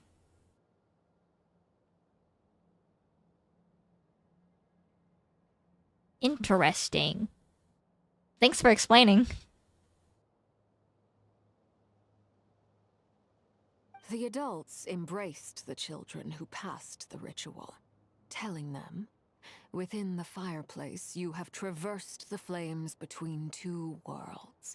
Here and now, you are born anew." The book leaves much unsaid, but I suspect that this was their way of branding the children they had enrolled, leaving an indelible mark upon them so that they would forever live in the Crimson Moon's light. That explains why I can't sense the Crimson Moon's marrow in this world. It makes sense that it would be sealed in a special space that can only be accessed temporarily through some kind of ritual. But there's no fireplace here. Do you see a chimney anywhere? Oh, are we supposed to build it ourselves? Okay, fine. Paimon will go find some bricks. That won't be necessary. The fireplace is purely symbolic. The key to the ritual is crossing the flames between two worlds. In other words, the flames that burn within me. Those burned away by such flames leave behind a kind of ghostly afterimage in the world. In the days of Conria, people believed they could be used to bridge the gap between the two worlds of life and death. In short, I can open a passage to that space for you. That's the easy part. The catch is I'll need to stay on this side to keep the passage open, so I won't be able to come with you. Once you're inside, you'll have to find your own way. Very well. Then I'll open it up. Traveler, spare me a little more moonlight if you would. I may need it.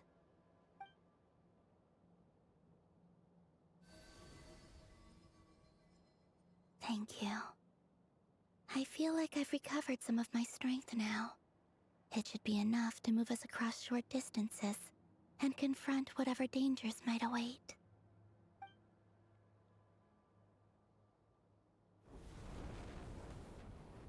Mistress of the seven hues of ages past, great mother of the present, crimson-clad sovereign of the two realms, by fire severed, by fire renewed, I offer myself now and beseech your descent.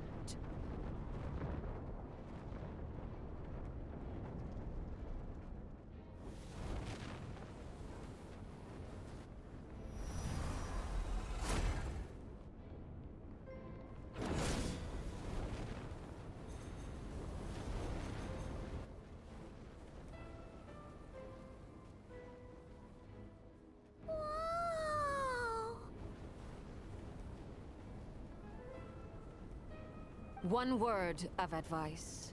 As you're crossing over, no matter what voices you hear, do not answer. Okie dokie. Got it. I sense a sinister gloom inside, but also the familiar light of the moon. I feel that I am about to meet an old friend who has changed beyond all recognition. All right, let's go.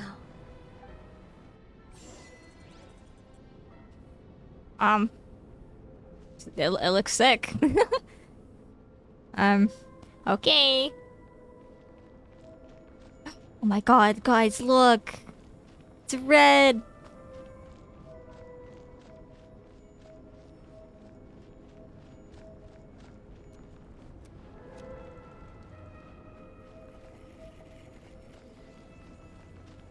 Gotta go up the stairs.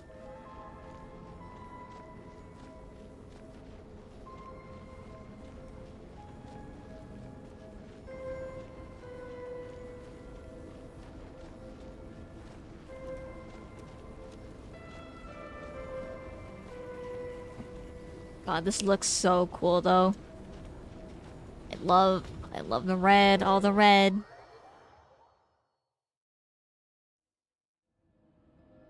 Oh.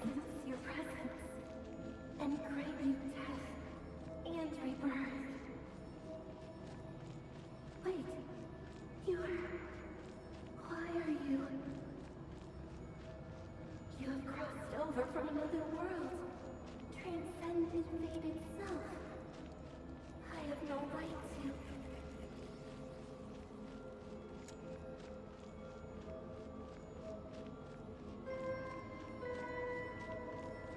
What are these voices saying? Oh. Hey, look up at the sky! A red moon! This must be the spot, right? Is that the abyss? It's practically filled the entire place. What now? What a tragic sight. Fragments of your broken body, seized by the abyss, and hung up aloft like mummified remains. Iridescent moon. Was this truly what you wished for? Looks like there's only one way through here. Let's keep going and see what's ahead. Careful! There's something spooky about this place. Feels like something is lurking in the fog. Paimon's right behind you. Whatever you do, don't run off without her.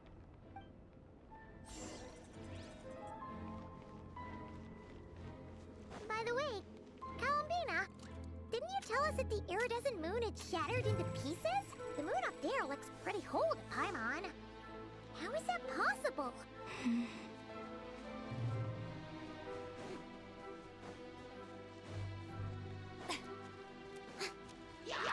Don't mind me, walking through.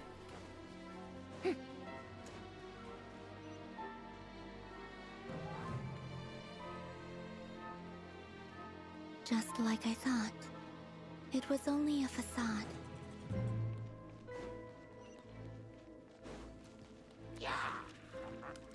Don't mind me. Off I go. Well, okay. Almost jumped off there. I wasn't paying attention.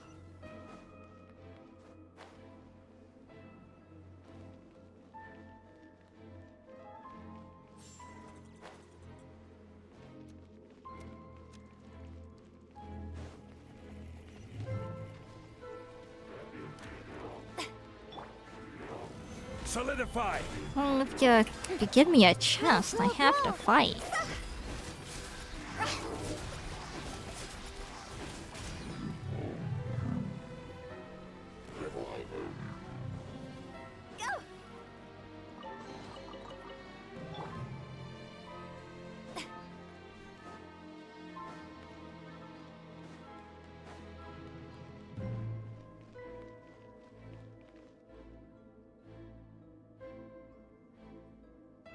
Huh? So the iridescent moon's marrow is up there in the sky? Huh? For real? That's way too high. There's no way we'll be able to reach it. No. I'm not sensing anything up there. It's coming from under the mountain. Let's see. Ah! There's some kind of weird shadow over the water. Wait, see that? Looks like a mechanism of some sort. Let's check it out.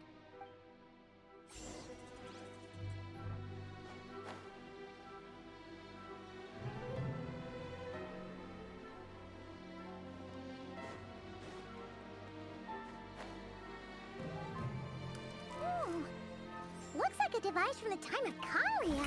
Maybe people once came here to study the Crimson Moon's domain, and they left this behind. Oh, if we could activate it, we might find some clues.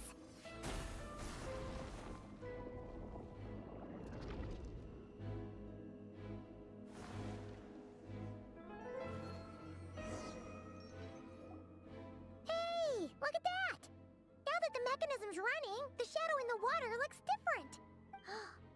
Do you think these mechanisms might be the key to unlocking the secret? Let's try to find more of them! Thalindis, we'll leave the rest of the research in your hands. We'll be heading back now. Oh, there's the fiance. I hope this isn't ruining date night. Ugh. Mind your own business. Just leave me some snacks on the table. Thalindis? Is that Rere's girlfriend? How come we're hearing her voice here? Didn't Nefer previously mention that she was a researcher of the... Not pronouncing that? Oh yeah! So, do you think she was studying this strange space all along? The Abyss has made this space extremely unstable. Maybe that's why some of the things she said and did were preserved here. Like echoes. Or after images. Whenever I see this view, it takes me back to a poem from my childhood. Waning moon, oh lifeless damsel, weeping on the mountain crest. Mourning still in wistful tone, her fragile soul now laid to rest. For me, of all people, to be here investigating the mysteries of the Crimson Moon space. Is it a coincidence? Or something more?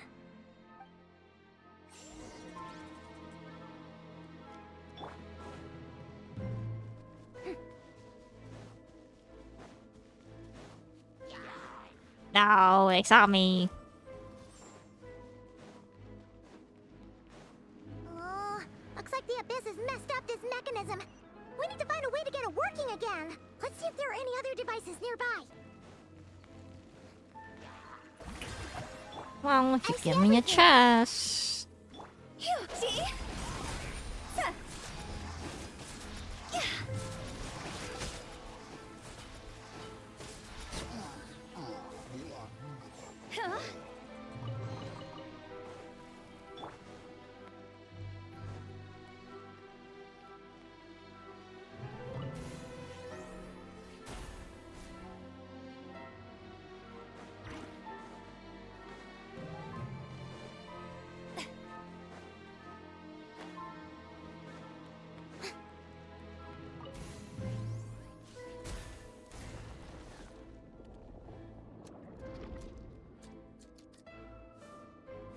Murky waters. Oh. I see. So the moon marrow, or rather the power of the 3 moons, is the key to unlocking... Oh. If it really does exist, then maybe this madness can finally be put to an end. What does that mean?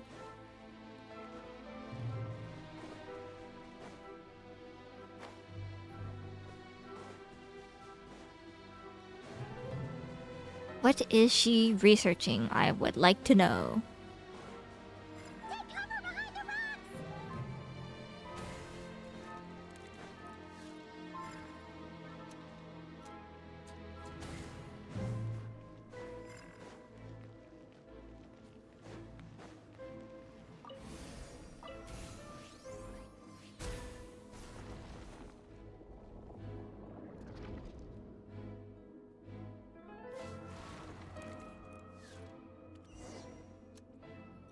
Oh, that's the moon's reflection.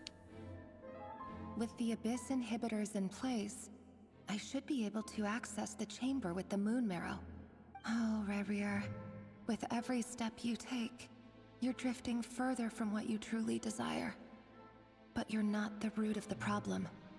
Ever since that outsider set foot in Conria, the Vinster King has sunken deeper into madness. If only I could get my hands on that outsider. But where's she looking?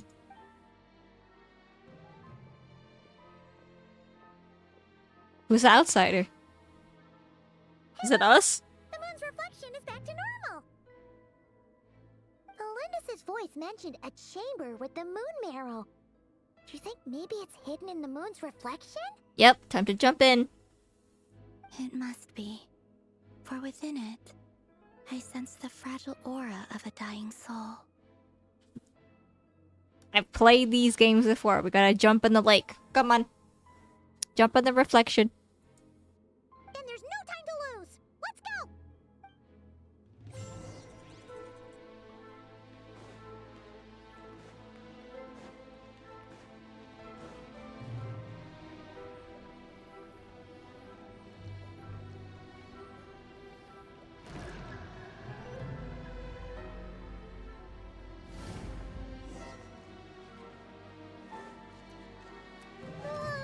These things are so creepy. Looks like we'll have to destroy them if we want to get to the iridescent moon's marrow.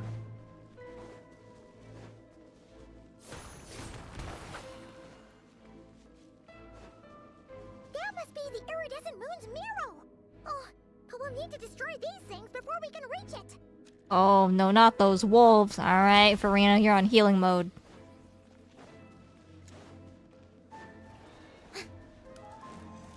May I present? Order guide you.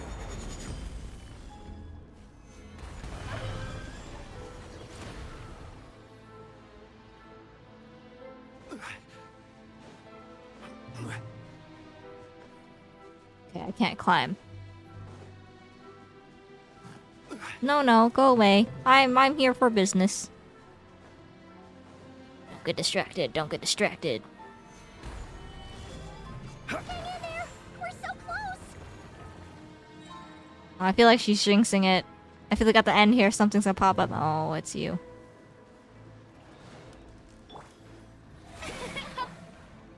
Oops, wrong one. Hey. Gather.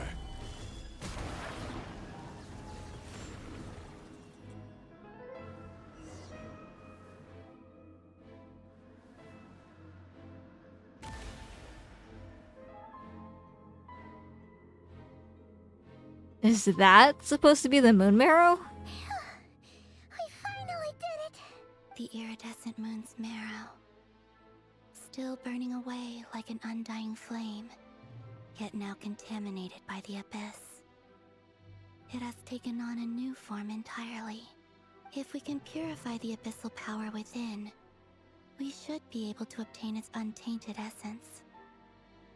Sounds like a job for the traveler.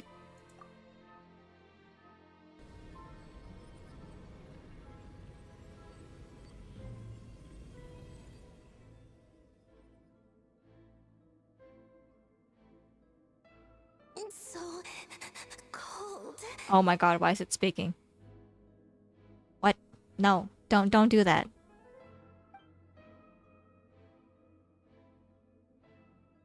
Is it you? Are you here? Huh? Are you talking to us? At long last, I can see you once more. Our fates have crossed, and I am finally free. I'm sorry, I lied to you. Even knowing what was to come, I still couldn't let go of the fear in my heart. As death drew near, the moment the moon shattered, my body began to split apart piece by piece. Like I was being cut into pieces by 1,000 blunt blades. My thoughts scattered as the cold crept in, but I could not bear to fade away like that. Tell me, what was it that brought you to us all that time ago? If only I had possessed your courage, then I might have been spared this torment more painful than death. You look so puzzled. That's how I felt too when I first saw you. But trust me when I say that everything happens for a reason. Farewell, Hypo. Who's that? Who dat? Who's Hypo? Hypostasis? The cubes? Hypostasis? I don't know.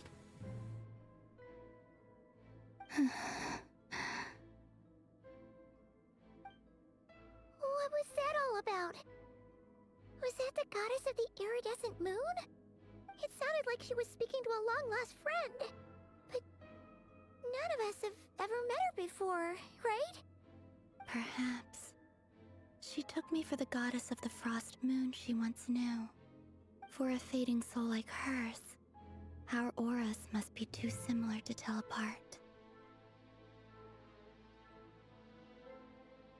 But anyway, we've got the iridescent moon's marrow now. That should help you regain your strength, right? Alright. Time to leave this place and meet back up with Arlecchino. Let's go!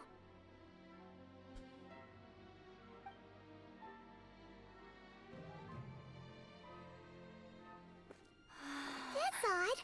This place looks different than when we came in. Waning moon, Huh? oh lifeless damsel. Oh.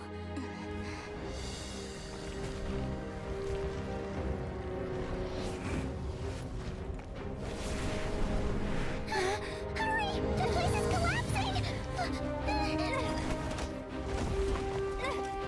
It wants to trap us here. Who's it? The Abyss? Now we've taken the moon marrow.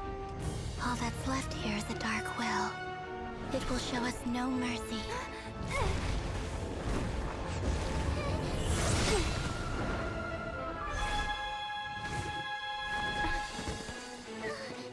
Give it back! The crimson moons! My marrow! My heart!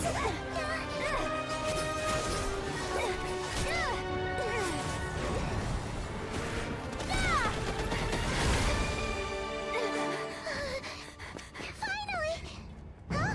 Oh no! The exit's blocked! They're back! Now what do we do? This is where you fall. Witness my rise. What are you waiting for?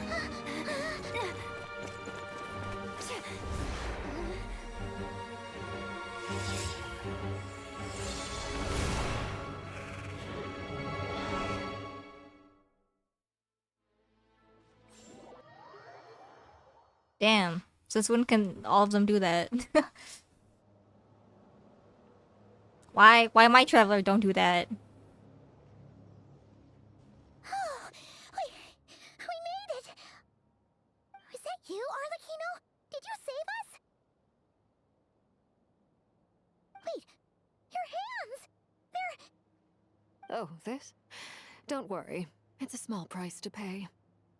The Abyss wanted to trap you inside, and I defied its will by bringing you out. No wonder it's a little angry. Is there anything I can do in return?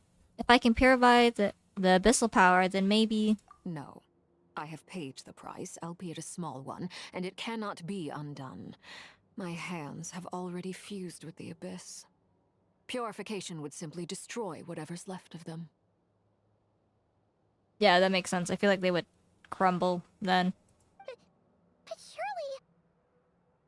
Oh, we're so sorry, Arlecchino. Paimon can't believe you'd make a sacrifice like this for us. As much as I'd like to call it a favor, the truth is I was simply holding up my end of the deal. Well, Columbina. Yes, you did your part. And as promised, I will leave the iridescent moon's marrow in your care. From this day forth, may the two worlds' flames burn ever more brightly.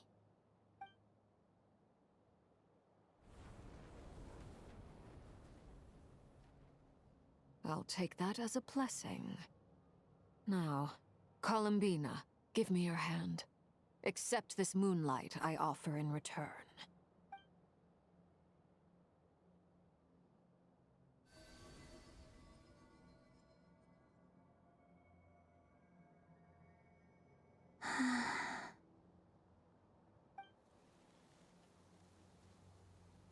Oh, the flowers are blooming. Feeling stronger? Okay, you gotta remember, that moon was on fire. I don't know if that was a good idea. Hey, Columbina, are you okay? I'm fine. Our powers are a little at odds, that's all. By the Frost Moon's authority alone, wielding the power of the other moons was always going to be a stretch. Still, I think it's fair to say that your strength has returned, at least to the level it was at as Third Harbinger. It's still not enough. There's no way I can hope to challenge Rayrir like this. Just one more ray of moonlight, if you would. It's okay. I can take it.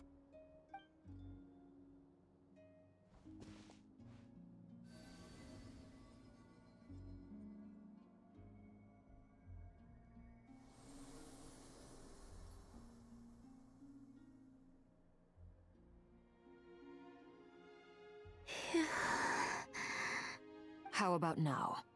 Fighting fit? At the very least, I won't have to stay hidden like before. I want to see him gone from Not Cry. The Ray here of Solnari and his wild hunt must be sent back where they belong. Well, it's good to have something to aim for. You certainly seem more alive now than you did earlier. When I first met you, you didn't strike me as a ray of moonlight. More like a wisp of fog drifting in from who knows where, ready to scatter at the first sign of a breeze. But now, you're full of vitality. Just like the Frost Moon, once the brightest of them all. May you keep shining, Columbina. This is who you are. Thank you.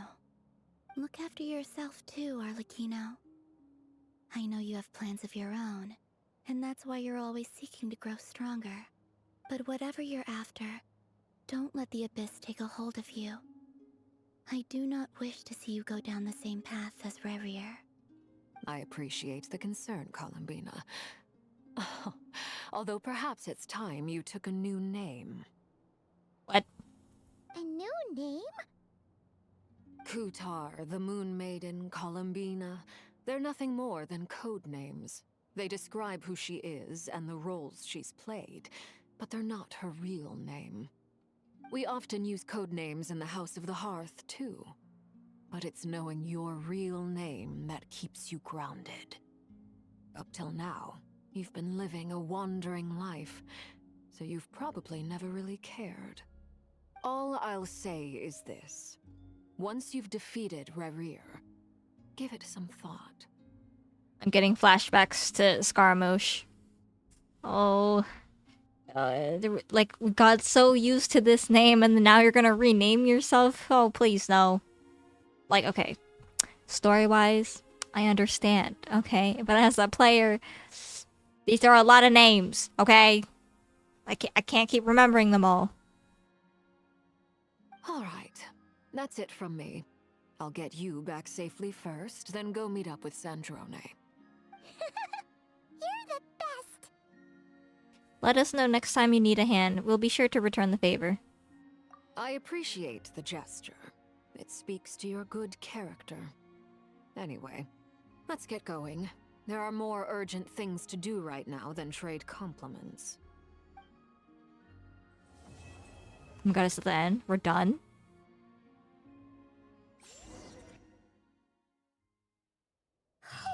It was a close call, but we got the iridescent moon's marrow and restored Columbina's strength, and that's all that matters. In other words, mission accomplished. Paimon wonders how everyone else is doing.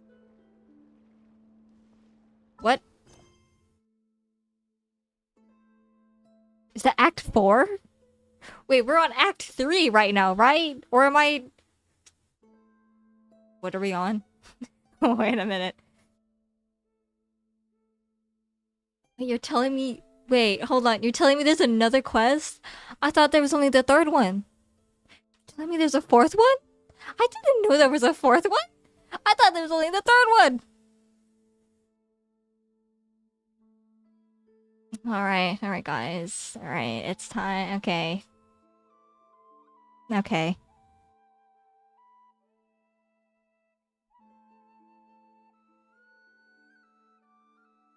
I'm not crazy, right? Because so V is 5. And the I is 1. And if it's I and then V, then that's 4. And we were on 3, right? I've only done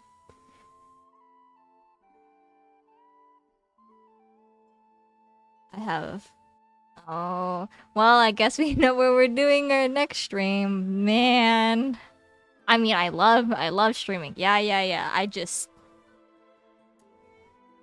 like I just thought I could like finish this Archon quest and then I can finally go explore the rest of Nodcry without like accidentally triggering the like main story quest because I want to stream it. But it's kind of hard to do that when I want to explore at the same time. But yeah, that's the end of Act 3. I'll see you guys for Act 4. Whenever I get to that. Oh, I thought I was gonna be done. Well, see you guys another time. Okay, thank you for coming. Thank you for everyone just dropping by. Yep. Okay. Bye bye. Bye bye. Bye bye. Bye bye. Bye.